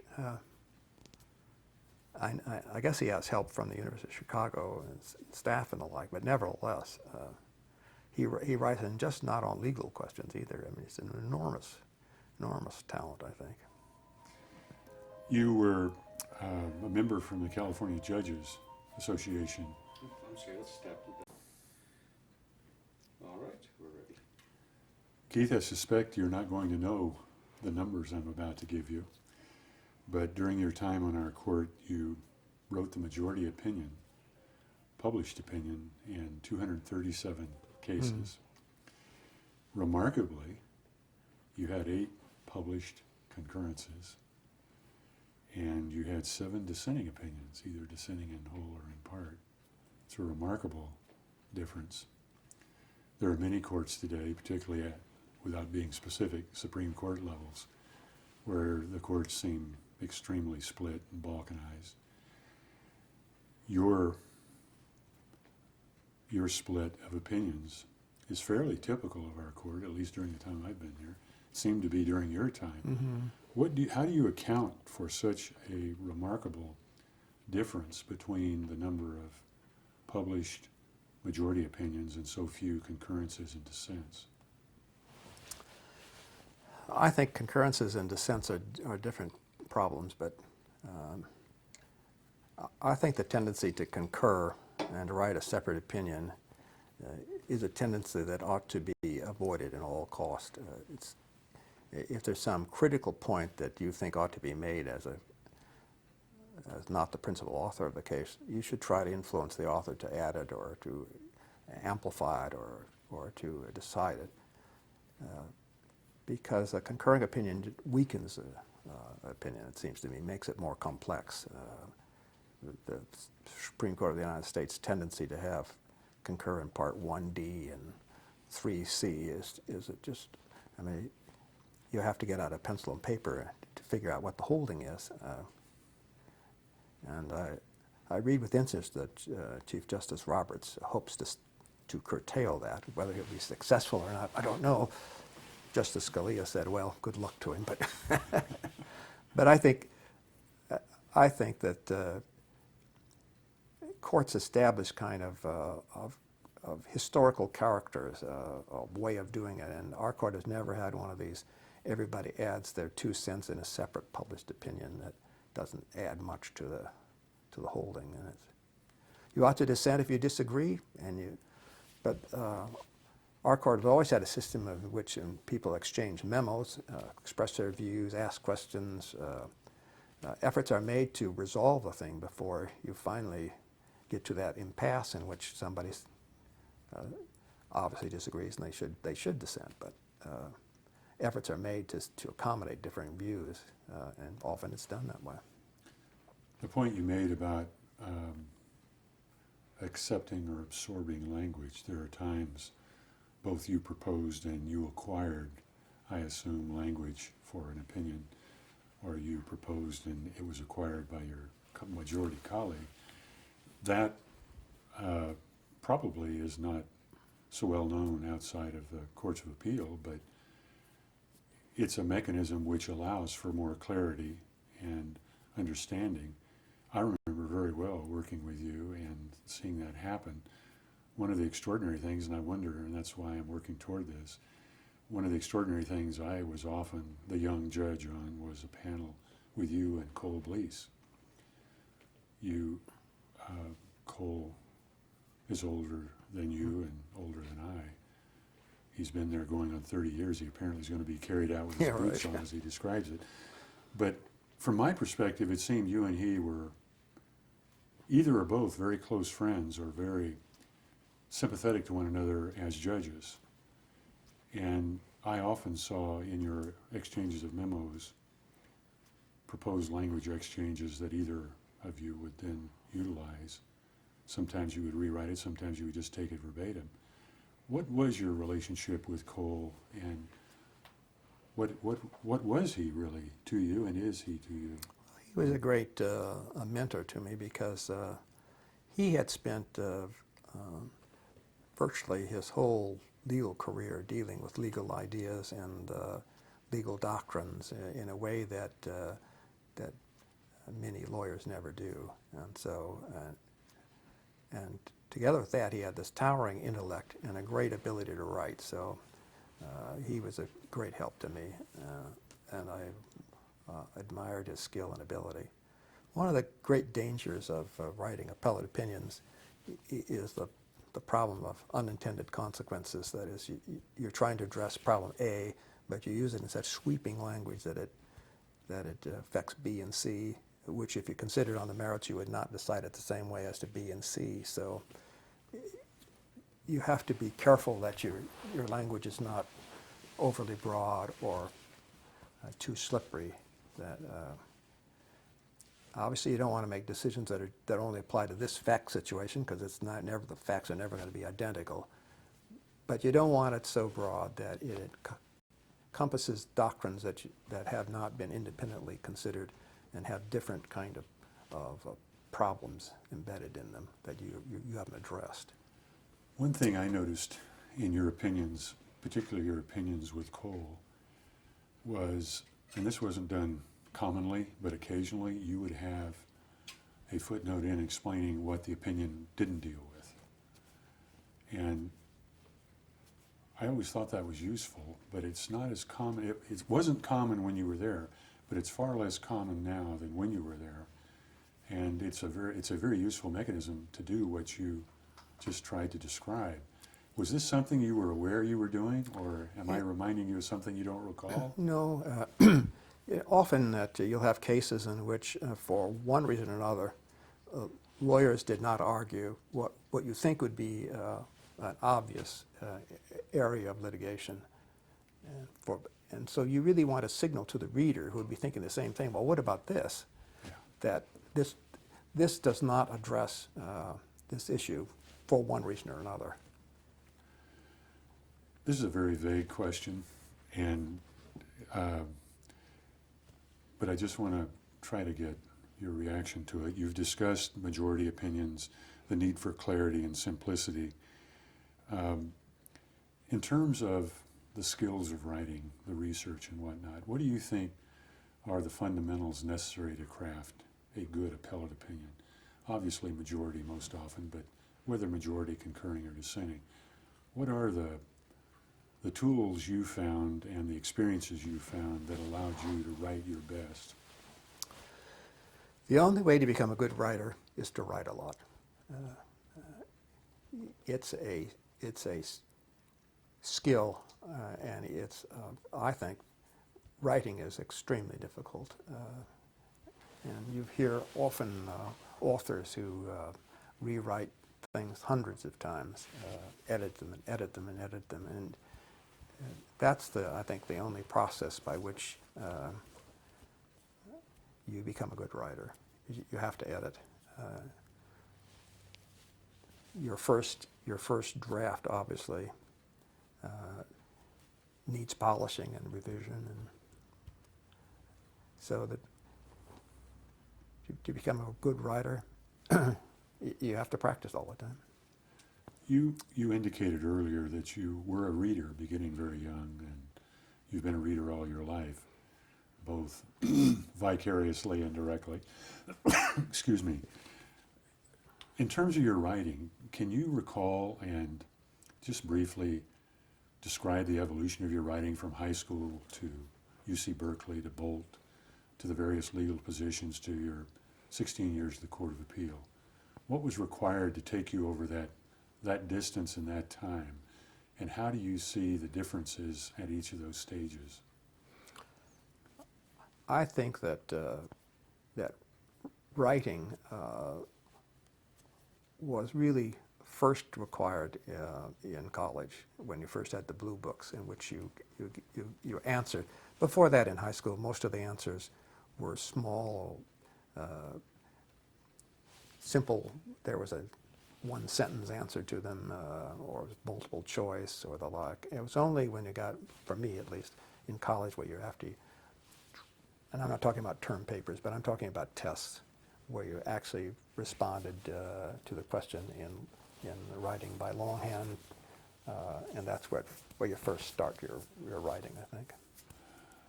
Did you enjoy writing the way you did reading? Even though difficult and complex and requiring practice, did you enjoy writing? Yes, but I never wrote just to write. I mean, it was always directed to some end, Functional, functional, goal-oriented kind of writing. purposeful, Right. related to work or, I never wrote fiction, for example, yeah. or poetry. Do you recall, well, before I get to the notable cases, it's become a fairly common practice for the Chief Justice and the Judicial Council when there's a conflict or a death, a vacancy on the Supreme Court, to appoint alphabetically down the list and then at the beginning again an appellate judge to sit on the Supreme Court. Did you ever sit pro tem on the California Supreme Court? Yes, I did. Do you recall any one or more of the cases specifically? Just topically, briefly? One was a death penalty case in which I joined Justice Arguella in the dissent. And the other occasion was a civil case of which I joined the majority. Nothing extraordinary. So you've done it at least twice. Do you see a difference working among a group of 7 justices dealing with finality, the court of last resort? Yes, complete difference. You never talk to the judges personally. It was all done by memo. It was all files were circulated. I'm saying this from the view of an outsider, and I don't know what the other, if he were actually a permanent justice of the Supreme Court, whether it would be different, but I tend to think it wouldn't. I think the culture is just different. They have, of course, a much heavier load. They have to deal with death penalty appeals, and they have to spend an enormous amount of their time trying to decide what they're going to hear, which is lots of wasted effort, I think. I mean, Supreme Court of the United States seems to do it much better. I don't know if you want to comment on this, but I've heard others of our colleagues and former colleagues that have sat both on the Supreme Court and the Court of Appeal, and obviously have had long careers such as you had. But it's often, our job is often described as the best in the profession. What's your attitude on that question, if you're willing to frame a response? How do you fit in your time on the Court of Appeal over the whole spectrum of your extraordinary career? Oh, I loved it, and I think it's one of the premier jobs of the world, actually. I mean, we are very fortunate to have served in that capacity because you get to help frame the law and direct it and resolve extraordinarily interesting and complex decisions. I've never been a full-time jurist on the highest court, so it's hard to know exactly how that would be, but You got your toe wet, you kind Yeah, of got right. a hint. The extraordinary thing also, I don't know if you've ever thought about this, I assume you have, but the Los Angeles Daily Journal did a spread on the Courts of Appeal, I think in '97, before you retired. And our courts were called the workhorses of the profession. And the recognition was made that each appellate judge writes something in excess, each of our roughly 100 colleagues statewide in the 6 districts write something on the order personal, or I should say majority opinions, where they author it, over 100 opinions a year, and they join in many more than that. For example, over your 16 years, again, whether you recall or ever knew, you wrote something in excess of 2,000 opinions. Somewhere between 5 and 10% were published, but nevertheless, under our constitutional system, you devoted roughly the same effort to all of your opinions. And we also were described as being the court of last resort in over 99% of the cases, because the Supreme Court only takes 3.5 to 4.5 dozen a year on a good year. Did it ever enter into your thinking that you were the court of last resort in the overwhelming majority of your cases? No, actually, I felt that more strongly when I was on the trial judge, because it became apparent to me that within certain limits, that whatever you decided was going to be affirmed. When the trial court's giving discretion, you're going to fix alimony. Whether I put it at 500 or 1,000, the Court of Appeal is going to affirm me. Just by the nature of the rules in the appellate process, they're not there.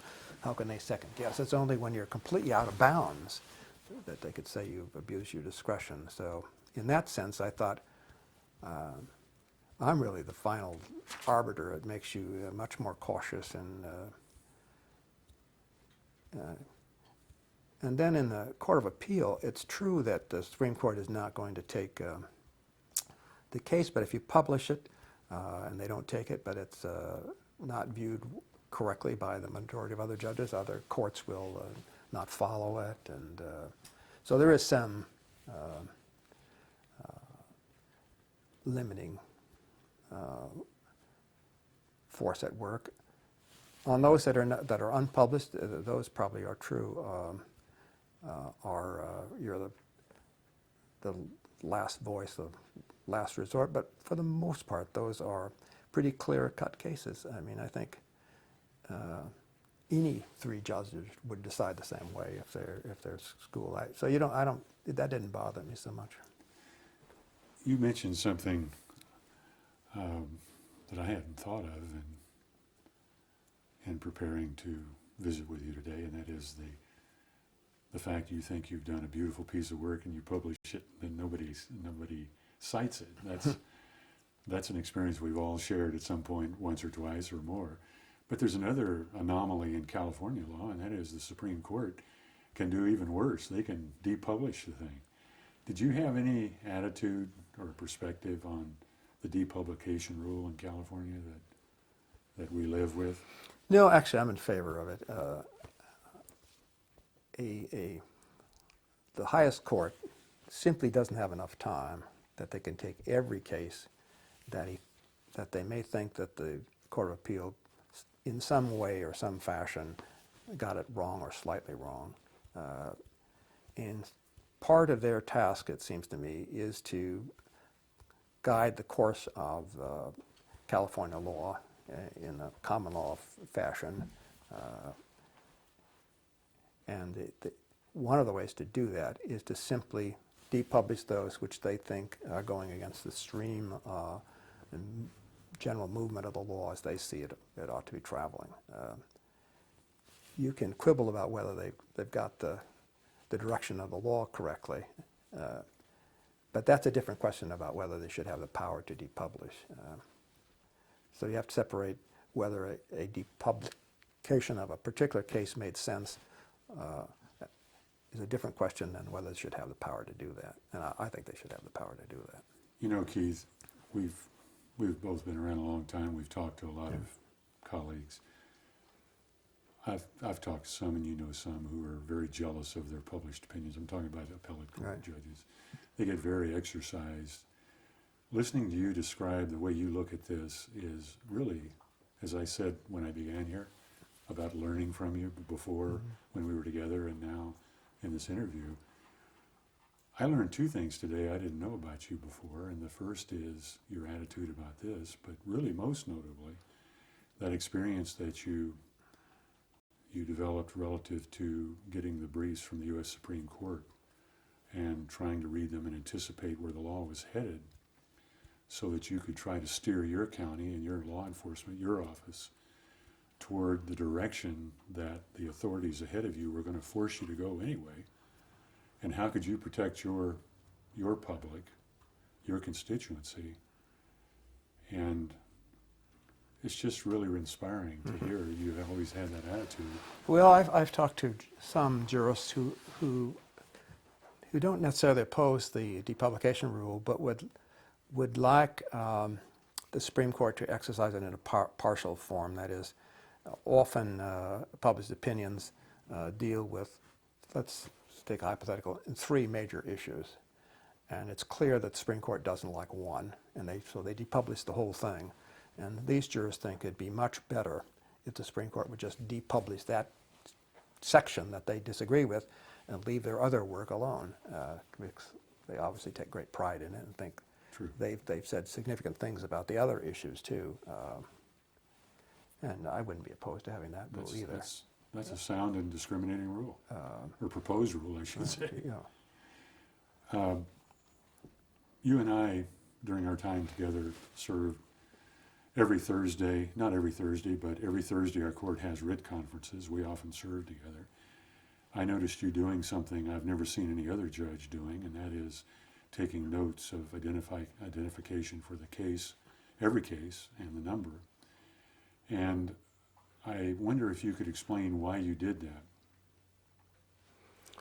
Well, I did it because if you didn't take any notes of it, then the only person who knew what had happened there were the writ attorneys. And you had no record of what you sat on or what was done. And not that I used it very often, but I always just thought I should have some record of what I participated in and what I did. Well, it may even be a little worse than you just suggested, because the writ attorneys pretty much didn't prepare less.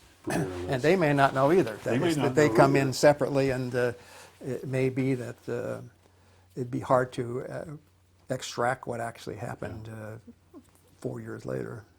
But the attentiveness you showed doing that was really therapeutic for me, because when you think about the other things you've talked about today, that's a level of discipline that is pretty much reflected in your whole life as you've described it so far. One of the problems I had was I learned about you doing that not immediately after getting there. I'd been in a few writ conferences before I did that. And frankly, I never did catch on to your habit, but it made sense to me at the time, and I was always impressed by that. Did you keep those records, or have you shredded them? What have you done with those? I think they got tossed when I left the court. When you left the court? Yeah. Yeah, Bob Pooley had told me when he left, it took him several weeks to get out of the courthouse of sorting and discarding. Well, you know, I used to have all the notes I took in law school, and I carried those around, and I finally ended up when we lived in Roseville, and we're going to move out to this house after we build it. And I thought, why do I keep these things? I've now had them for 15 years. I've never looked at them once. Yeah. And they're all outdated. The cases are old and overruled. So I threw them all away. Yeah. I'm going to stop you. Yeah. When you were on the court, every judge in our court signed off on a letter, which was really a comment that it was published in the McGeorge or Pacific Law Journal. And the title of this was Letter from the Justices of the California Court of Appeal, 3rd Appellate District, to the California Senate and Assembly Judiciary Committees regarding trial court unification. I assume you remember that. And I'm wondering how you think unification, the issues we raised in there, the challenges we proposed, were pretty much resolved in total. But I'm wondering how you think consolidation has worked out, particularly in a county like Placer. Oh, it's worked out very well. It's a much better use of judicial resources. And historically, the pattern of appointing judges has changed. It used to be that, the lower courts were often, there weren't even lawyers for long periods of time in justice courts as opposed to municipal courts. and then they became all municipal courts. They all had to be lawyers, and that is trained lawyers. And then at that stage, they started appointing people to the municipal court with the expectation that they would someday be elevated to the Superior Court. So they picked people who they thought would grow and were skilled. And so the level of competence rose in the lower courts. And at that point, it's better to have them all unified, because then they can use the judges as the system needs, and they don't have to worry about these artificial jurisdictional restrictions. So it's a very healthy thing. It's been particularly good in a smaller county. I don't know about larger counties, but it's particularly good in small counties. Good in Yeah. this county. When you retired back in '97, we had a retirement luncheon for you at the Sutter Club, if I remember. That's true, yes. And you got an unusual gift from the court. Am I right about that? I did. I got a bird feeder that was crafted by my secretary's brother, who was a wonderful craftsman. And I took it and brought it down and put it by the swimming pool, where it stayed for many years until finally it just fell apart because of age and wear and rain and sun. And Why don't you describe this birdhouse or bird feeder? well, it was on a big pole, and it was maybe about 10 feet high, and then the actual shape of it was done like a house and elaborately done and painted, and it was really something to see. Although I must say that birds never actually nested in it for reasons I could never figure out. And maybe it was too hot there. You know, our summers up here get hot, and maybe it was too hot, or there were holes on both ends. I thought maybe that was a problem. I don't know what it was, but they never did, actually. Why don't you just take a moment and describe the setting here? What is the view? Well, we're looking out at where the American River, the North Fork and the Middle Fork join in Auburn, and then this comes down, and we're looking at where the river comes into the start of Folsom Lake. So as you travel down from here on, you'll eventually come to the body of the Folsom Lake. On the other side of the hill is El Dorado County, and that's the South Fork of the American River, and they join at Folsom Lake. So we're to our left, as you look down there, you're looking at Rattlesnake Bar. How long have you lived up there? Well, I've lived here since 1971, but I lived in Auburn all my life, and when I was growing up, we used to come down swimming down here. In those days, before the lake was put in, it was a beautiful river, nice beach, wonderful swimming place. They had a bridge across connecting us to El Dorado County, and it's a lovely spot. It's kind of off the subject, but I've never had anyone with your experience or perspective up here. In Sacramento, there is a hot debate, never known what people up here think, but a hot debate over whether to create another dam up here and block off the river, supposedly to provide flood protection or water or whatever to Sacramento. I've never heard anyone talking about the impact it would have on you and your people up here in this county. What's the view up here on that? Well, there's conflicting views on it.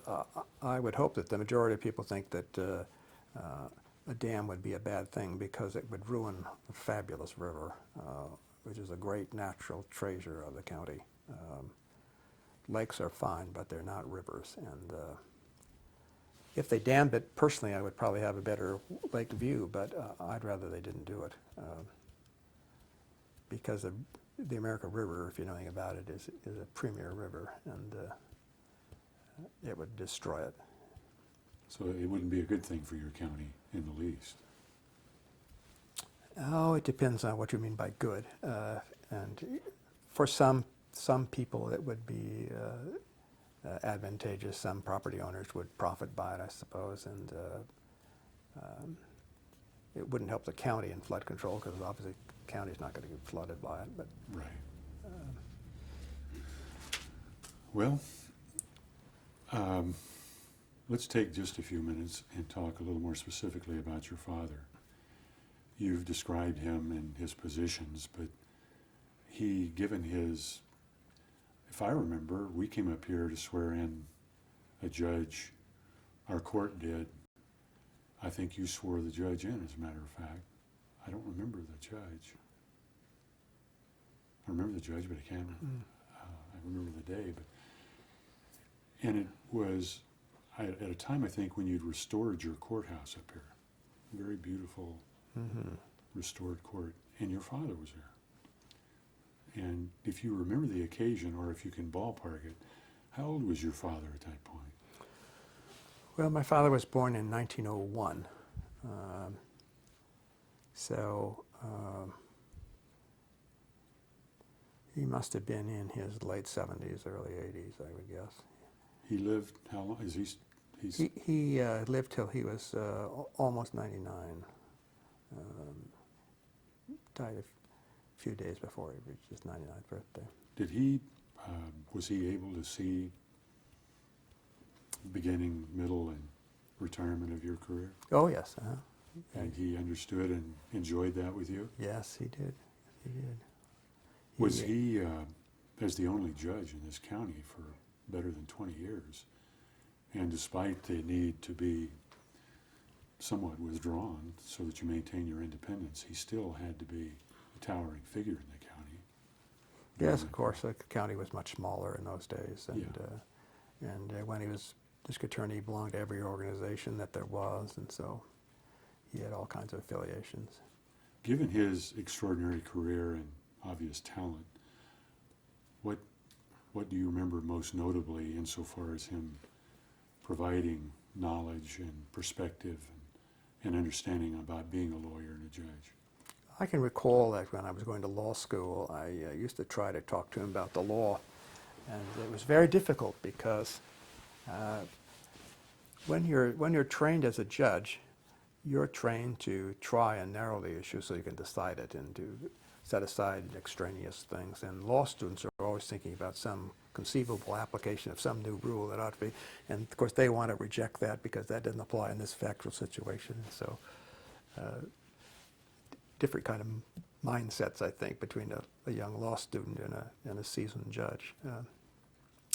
What he did that I thought was extraordinary was that throughout his professional life, when he was on the bench, he would come home, and after dinner, he had a study, and he went down to his study, and he was making a systematic reading, starting with the Greeks, and he worked his way through the Romans, and he would take extensive notes, and he read volumes after volumes of these historic histories, and the great writers of both Greek and Romans. And that was always amazing to me, that someone who spent all day doing detail work, legal work, would want to come home and start a systematic approach. Unlike me, I'm not systematic in my reading at all.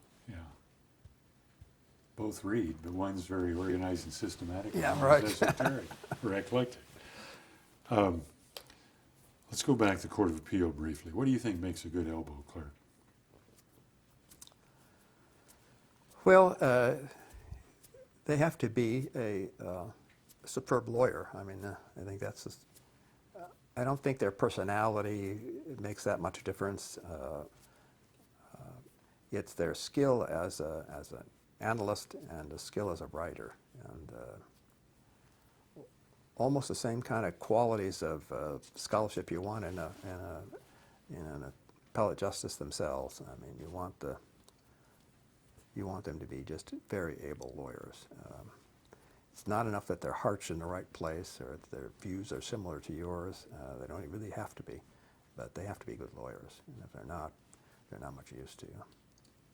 Were you fortunate to have such lawyers when you were at the Court of Appeal? I did. I was very fortunate, principally with Dan Phillips, who had worked for Justice Reynoso and was very skilled, lawyer in his own right, and had an enormous overview of the law. I mean, he was a good writer, so he was very helpful. Some justices do it differently. I never reviewed the cases and then sat down with the law clerk and said, here's the way I think you ought to write it. I always gave them the cases, and then I wanted them to write just how they were, if they were an appellate court judge, how would they write this? And then if I liked it, I would adopt it, and if I didn't like it, I would change it. But I think it's best that you get a fresh view from different eyes about the same question that you have studied and see how they come out. You know, everyone has the same attitude about Dan, and you'll recall vividly, I'm sure, when you left, our presiding justice Right. immediately inquired of and got Dan's agreement to work for him. And Dan recently retired, Yes, he did. and the presiding justice had a party, a going away party at his home, and obviously he had some nice things to say about Dan, but you and Cruz came over and joined the party, and all of you joined hands Right. in saying and rewarding Dan for all the service he'd given to the court. The appellate courts have obviously lots of extremely talented law clerks who are very skillful lawyers in their own right. I suppose it takes a certain personality to accommodate the fact that lots of their work is disguised and unacknowledged by the main public. But aside from that problem, I think it would be a great job also, because you do get to play, just like the justices themselves get to do, a major part in fashioning the law. Well, Dan, like you, when it got to be time in his view to go, he just up and left. And it's one of the things I talked to you about earlier, is how difficult it is for some of us to disengage after having done this. But you and your good friend Dan, when the time came for you, you both have made the decision. I've forgotten what he's doing. He's going to Australia, was it? No, Hawaii. Hawaii. Yes, he has a brother. I don't know if you met his brother there. I did meet his brother. His brother is actually chief of police in Oahu. Oahu is a county too, and in Maui. So, I mean Maui, not Oahu. Excuse me. And he's a very talented guy. Yeah. How would you describe or could you describe your political and social philosophies? You said your father was a Republican. You probably are registered in one party or the other. But Yes, I've been a Democrat all my registered life.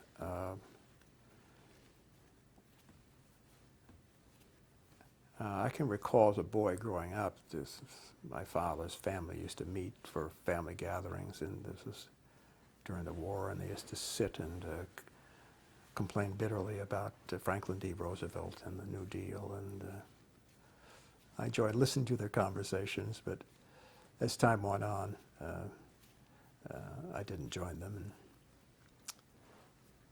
and I became a Democrat and have been one since. well, the interesting thing about When I joined the Democratic Party, just as a side, I liked it because it took in such a variety. There were Democrats that were social Democrats, there were Democrats that were fiscal conservatives, came from all stripes, and they were all over the whole nation in those days. The South was Democratic. It was different than it is now. It was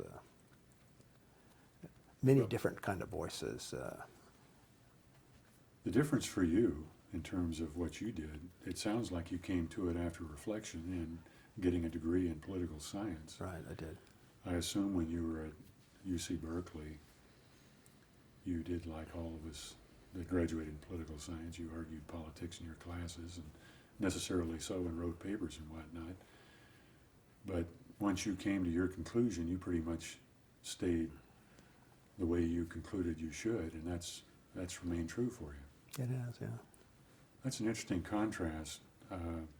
Bob Puglia, you recall, when he was appointed in 1974, was appointed by Governor Reagan, a Republican, but he and Paris at the time, I believe, were Democrats.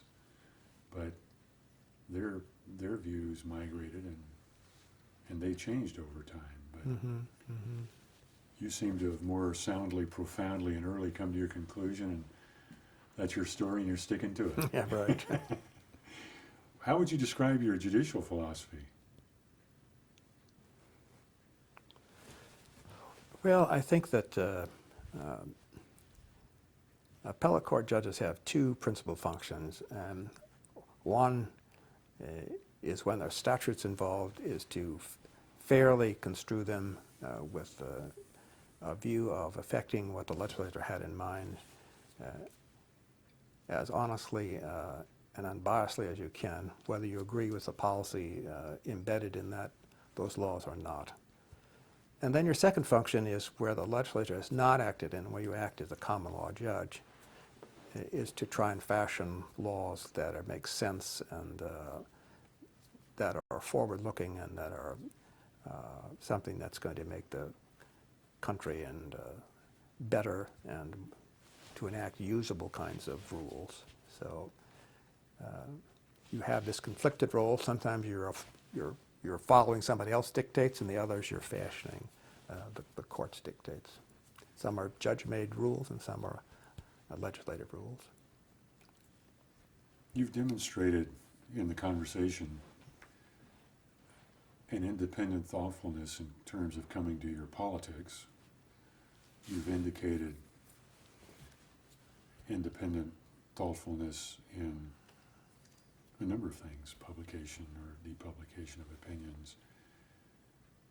In terms of the statutory interpretive process or the development of the common law, sometimes there is a dispute that goes on. It's commonly interpreted very simplistically as having a judicial activist or a judicial restraint point of view.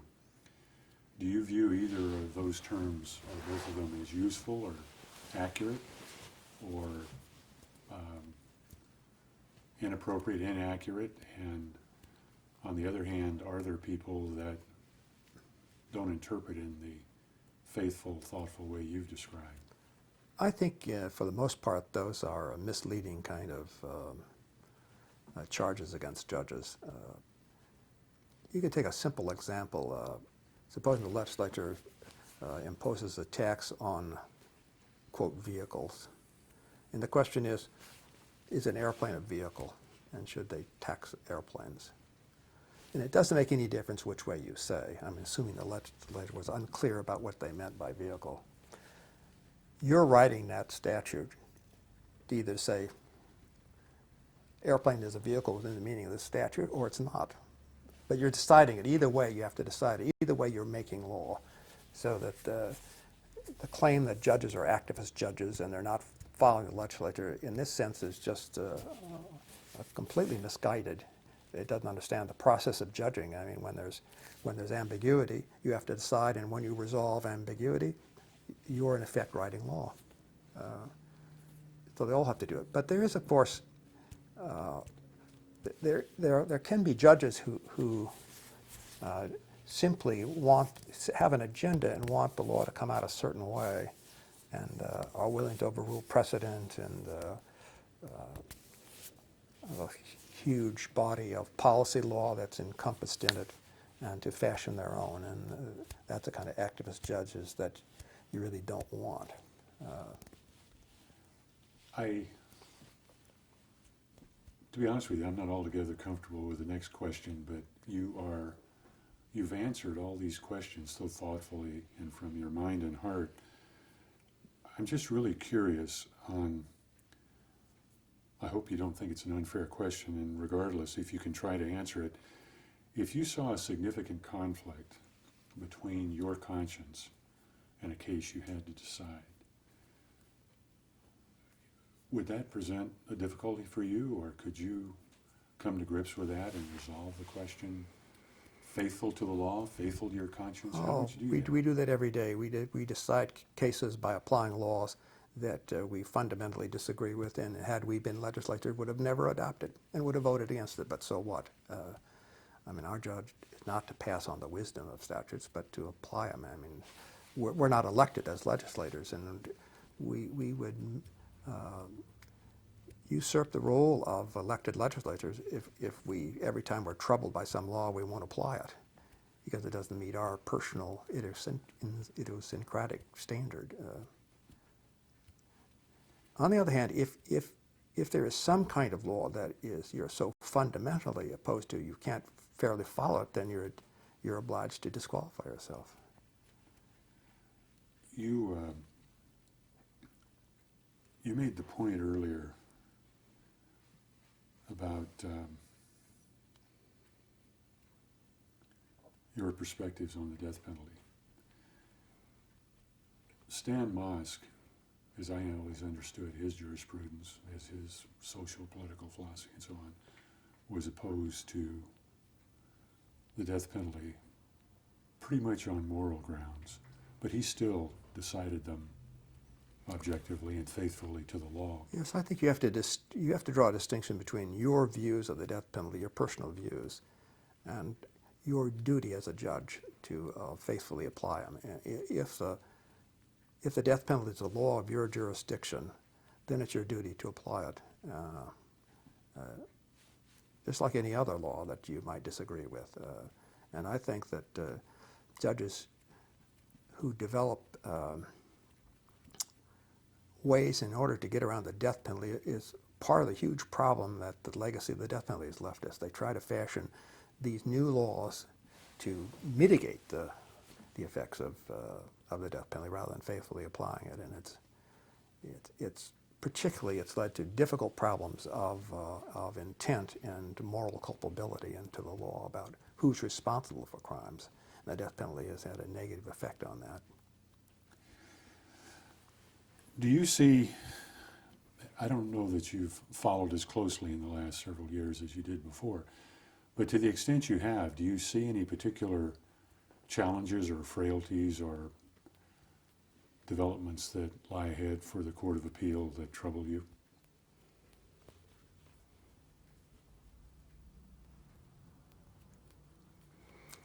The only one that I see is troubling. There has been some effort to take the death penalty and put it on at least in the initial phases, on the Court of Appeal, and I think that would be a huge undertaking. And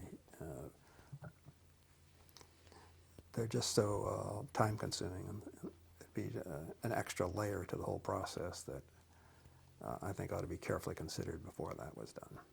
One of the things people that have floated that idea have said, if the Court of Appeal were to reverse the death penalty, there would be no recourse for the Attorney General, and if they affirmed it, then of course the defendant would get his final trip to the Supreme Court. That always troubled me as kind of indicating a difference for the people through the Attorney General and otherwise. How do you feel about that potential element if it were to be pushed into the Court of Appeal at the threshold? Well, Is that troubling to you at all, if it were? courts that are final because of that, not because they're infallible. I mean, they're infallible because they're final, and you can see that courts of appeal get reversed from time to time. So I mean, it's I don't know why you'd want to have a one-way system where, I mean, the appellate court could make bad decisions with respect to death penalty too. Either way. Yes, either way. And remember, it's not necessarily about the individual defendant you're talking about, because these are published opinion. They become the law of the state, and everybody's bound to follow them, all the trial courts. And if they make some error, that there ought to be some way for the people to rectify it. So I would not favor that kind of procedure. Are there differences in civility and ethics among the bench and bar today compared to your early days in the 60s that you can verbalize? Well, in small counties like Placer County, when I first came there, the bar, you could sit around one table, and civility is a function of smallness, really, of being able to personally know people. And the bigger bars become, the more impersonally become. It's just the nature of the beast. You can't know everyone, and so in that sense, size is a big force against wonderful civility. From appellate courts, we're a stylized kind of court, and we don't see any kind of disruptions or incivility, so we're probably not the right people to ask about that. From the time you went on the bench first in 1977 till you left in 97, did you notice any difference in the relationships among judges themselves or between judges themselves as those 20 years passed? Only in individuals, because each jurist is different and has a different skill level, a different interest, a different life experience, so that they're individual and they're different. But that's just the nature of. There was no class change or sea change. I don't That you think so. There was at the time of when Rose Bird was the Chief Justice, there was some conflict, some tension in the Court of Appeal, but that quickly was resolved, and I didn't notice it any time thereafter. You're an expert, as I mentioned earlier. I will call you an expert. You'll decline the distinction. With computers and the internet, what roles do you see for computers and the internet in the courts, particularly the appellate courts, different from when you left, different from really the same? We haven't evolved much since you left, so assuming that to be the benchmark. Well, they're always considering about how you ought to prepare the record and whether that should be presented to you electronically or whether it's presented to you in writing. I think my personal views, I think electronic record would be very difficult to deal with, but there may be a way. I don't know. I suppose you could print out portions, but the writing's much easier to handle. I don't think any court could exist without computers today. They are so wonderful, the way to use and capture data, that I don't think it's practical to get away from them. Well, you're someone who has a comfort level using computers, and you've described the apparent lack of practicality of dealing with a paperless appellate or trial court process entirely. There would be a need on occasion, you suggested, to print out at least parts of it. There's talk about the expense of the physical records, the cost of transporting them, deterioration from time to time, losses that occur through fire or water. On the other hand, you can lose all your data through catastrophe as well. The complaint I hear is among appellate judges, they don't want to sit and read at a terminal all day. Is that a concern? Being as fluent with a conservative, is that a concern for you? Yes, it's very difficult to read large volumes of information on a computer screen. Does the paperless issue, whether we go paperless or not, obviously is in part decided by outsiders, for the lack of a better word. Court reporters own the data in California. The federal courts have pretty much gone paperless, as I understand it, in the federal courts in Sacramento. But the court reporters, quote unquote, own the data. How do you view that particular legal anomaly of our state? Do you have a view on that? Well, obviously, if you're going to go paperless, then the state should own it. And I don't know whether that's a good solution or not. I just know personally it'd be kind of hard to deal with, but I think that all the judges now coming up will be computer illiterate. That's just everyone starts early on computers and becomes more acquainted with them as time goes on, and so maybe they'll be able to use transcripts just from the record. I mean, I could see the reporter's transcript would be easy to put on just the computer, because you're only looking at certain documents and certain parts of them, but to try and get all the testimony of witnesses down after page would be very hard, I think. But I suppose it could be done. I have two further questions on that.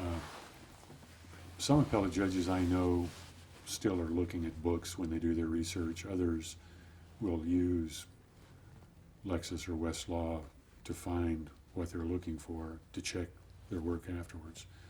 But they print out or go get the bound books to do the actual reading. And then some, a smaller number, actually do the research on the internet, on the computer itself. Was there a particular approach you followed when you were on the Court of Appeal of those three, or even a fourth? Well, I would do the first. You use it to find cases. If you're just looking for a small quote, you don't have to go get the book. But if it's any length, you would go get the book. Get the site and go get the book. Right, get the site And and go in get a the more book. relaxed way, actually thumb through, find the section or the case, read whatever you thought was Right. necessary, and go ahead. Right.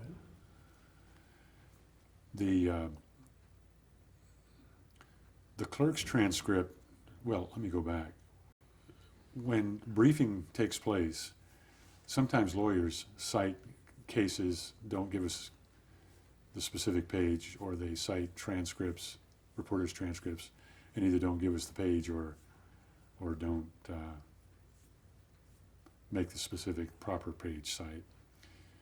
In the average case, we don't do their homework for them, and we say so in the opinion. It could be dispositive for them by not doing that.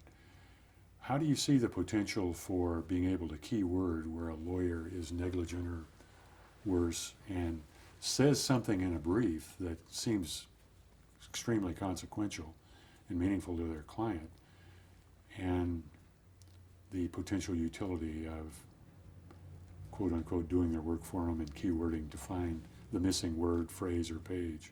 I think the better approach is to simply send their briefs back and have them cited correctly. I mean, the court rules require that they refer to the exact page where you'd find this quote or this statement or this holding or whatever it is that they're referring to. Did you do that on occasion? Well, that's a function of the clerk's office mainly, to make sure that it's briefed right.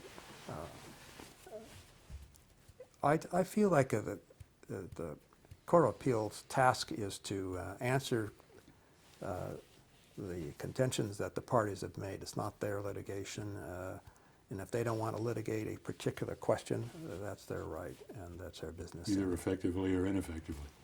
That's right. Well, if they're so ineffective in the counsel, they ought to be relieved. Yeah.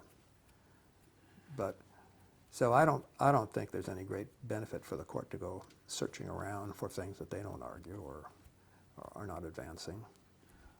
I think at about the time you were leaving, a rather unusual appellate opinion was filed in the California Courts of Appeal, and it relates to the virtual oral argument, the virtual court proceeding, that is, trial court proceedings that are recorded, or appellate oral arguments.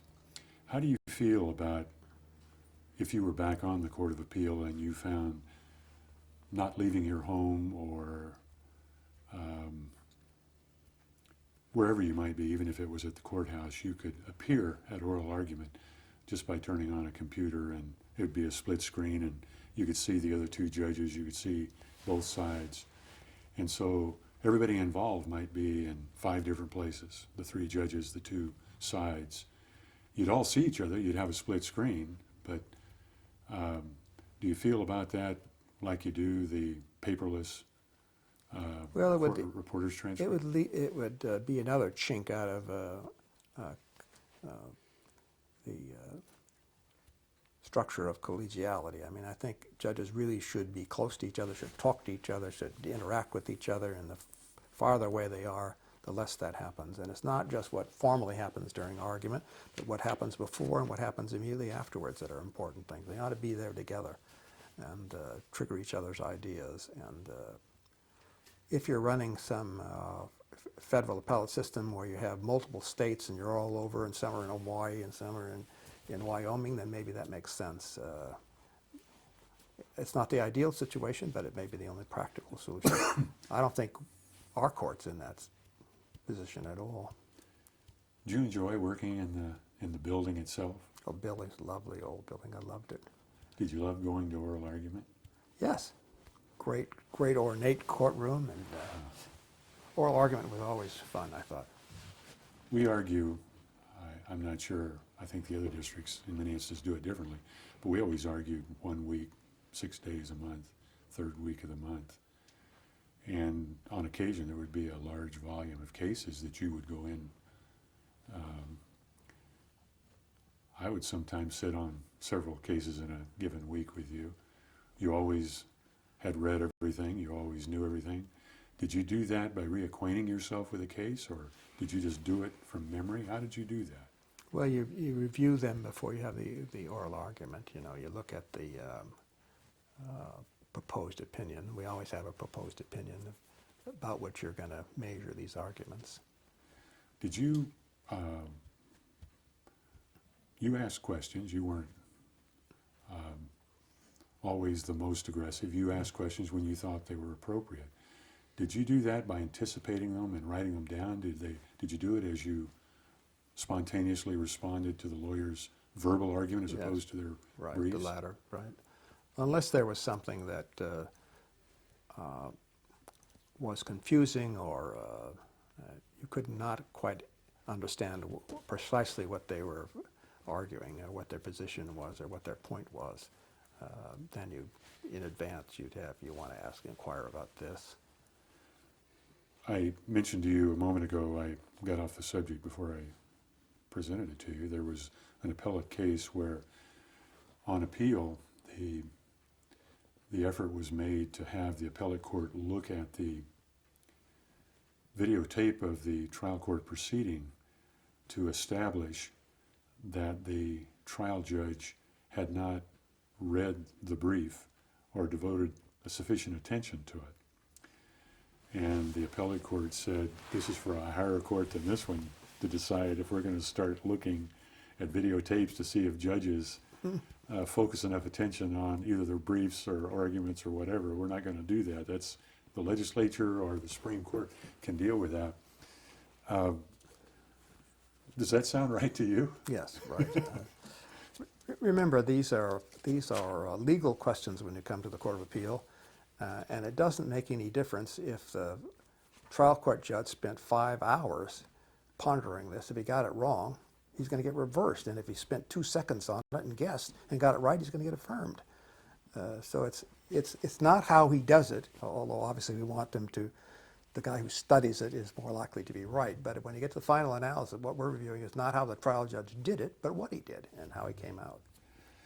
Well, we've got 2 phases to go, and I'll take the next to last, which is retirement. Okay. What are you doing in your retirement?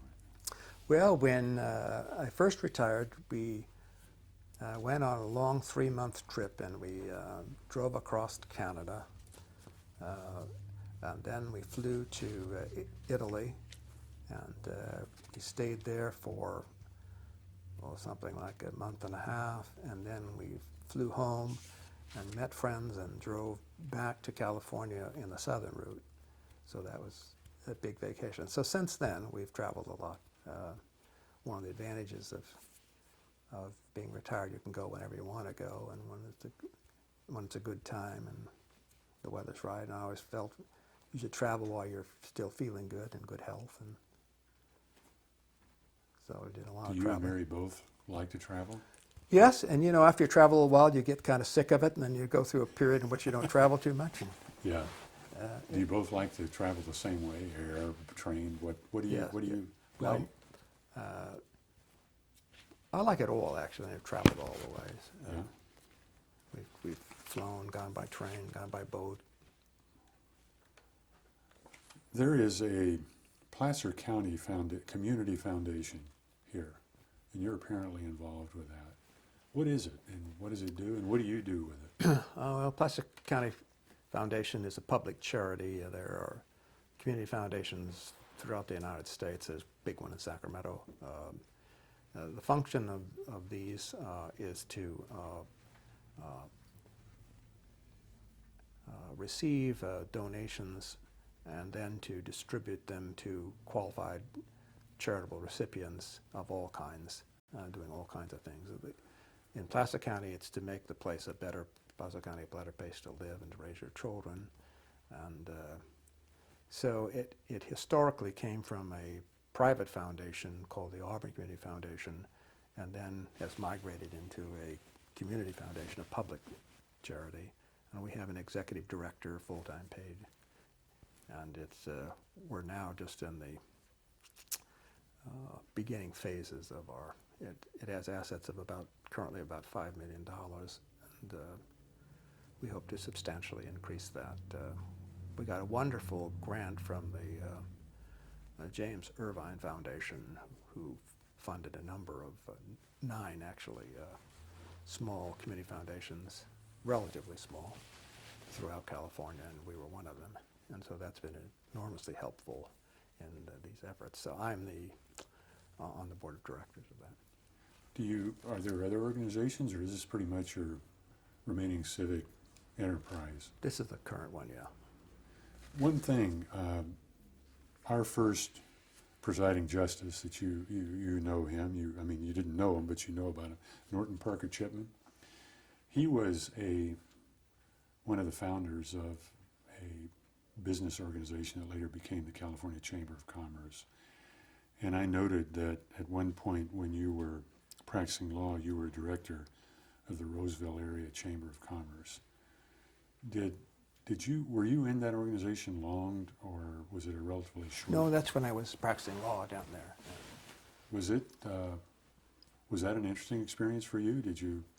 Oh, sure. As a young lawyer, you're interested in belonging to all kinds of organizations and meeting people. Were you particularly interested, though, in economic activity as opposed to legal and building businesses, attracting businesses to your community and that type of thing? Well, at the time that I was involved with Roseville, it had a very progressive looking executive. And many of the cities in California were being ringed by subdivisions that stopped the cities. And so he was very aggressive in annexing huge amounts. So now Roseville goes all the way out to Lincoln. And Roseville had a lot of reasons why you might want to join it. It had its own electrical system, its power system. So it was a very progressive way of handling planning, I thought. Do you,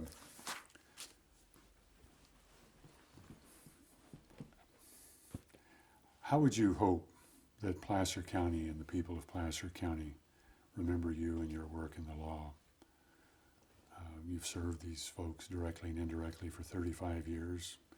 Most of the civic leaders, political, cultural leaders, obviously the law, the legal leaders know you.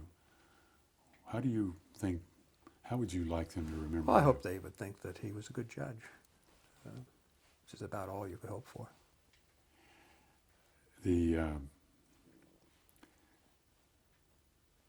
Often when we talk to one another, newspapers talk to us, they ask us about all the things in our life, but they rarely ask us about our family. Do you have grandchildren now? I surely do. What have you got? How many and what do you do? My son, Thomas, lives in Alaska, and he has 3 children, and we see them about once a year.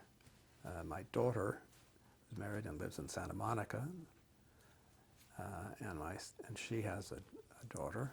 And my youngest son, Chris, lives here in Penryn, and he has a granddaughter which we see all the time, which has just been wonderful. So How old is she? she's just turned 4. Her name is Sarah. and That's she your is- young one? She's the delight of our life, yeah. Get to see her pretty often? Oh, yes, weekly. Do you, it sounds to me, it's a question that's kind of already answered itself, but yours was and remains a close family. And you stay in touch fairly closely. Alaska's a long way away. Long way away. But Yeah, a long way away, and now that he lives in Nome, I don't know if you know where Nome is, but Nome is on the Bering Sea, and there's actually no road to Nome. Nome is the end of the Iditarod race. Have you ever heard of that? The dog sledding race that starts in Yeah. Anchorage and goes Just 1,000 finished. miles, yeah, and it ends in Nome. So to get to Nome, you either have to fly or take a boat. And Have you ever boated to Nome? no, but one time in the height of when the stock market was going so high, and I felt rich, which turned out you're not rich until you sell the stock. But anyway, we bought a truck for my son, and we drove it to Alaska, and Mary and I, and I always wanted to do this, to drive the Alcon Highway, the old highway through Canada that goes up to Alaska. And it's just a fabulous, wonderful trip. And then we ended up in Anchorage, and since there's no roads to Nome, we took the truck out to a airplane carrier operation, and they took the truck, and they said, well, they'll send it up as soon as they get enough other stuff to go to Nome. And so that took a couple of weeks, and they finally flew it to Nome. And then we went to Nome, and then we flew home and flew to Juneau, and then from Juneau we took the boat, wonderful boat. It's kind of a passageway boat, and it ended up in Bellingham, Washington, and then from there we took the train to Sacramento. Sounds like a great trip. Oh, it was a Keith. great trip. It was a great trip. Do you fixed my wagon a couple of times when I outstripped us from section to section. Is there anything that, I don't know if we're going to come back and interview you for chapter 2. Is there anything that you would like to say or note for posterity about your role as a judge or lawyer? A teaching you think fundamental that we may not have broached by the questions and answers we've gone through? I don't mean to be so vague. Well, I always thought that the cases that you were presented with were like puzzles, and that your task was to try and solve it, and in the best legal fashion. And so it was endlessly fascinating, and the questions were all different. And judges are different than lawyers in a sense that if a lawyer has a client comes in and you got some problem, a lawyer has to know that whole field and tell them what various options there might be. But a judge has to decide a single issue, and he can decide things about which he may not know in depth in the whole breadth of the area, but can become an expert in the issue that's presented. And so it's this puzzle-solving thing that's so fascinating to me. Well, the puzzle-solving thing is also endlessly varied because we handle everything. Have you? That's right. That's another thing. It's not like workers' compensation judge in which you get the same issues repeatedly again and again and again. This is all varied, all different. So it's a fascinating job. There's one thing about our district that I think is distinctive, much like the D.C. Circuit and the federal system.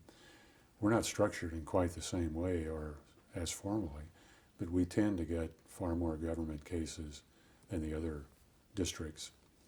And I wondered if you had any perspective on that. Did you enjoy the additional puzzles of dealing with taxation and regulatory law? Yes, those are fruitful litigation, and they're always interesting and often complex.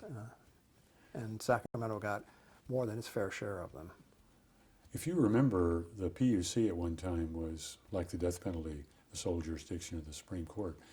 It's now a situation where cases can begin here. Had that changed by the time you left, or? Yes, I think it had. That left only the death penalty. I'm pretty sure that there isn't a lot we don't deal with that the Supreme Court deals with, except the death penalty, and we deal with them on petitions for writs periodically. Right, right. And the death penalty that becomes an LWOP, a life without possibility of parole. Correct. We dealt with those too.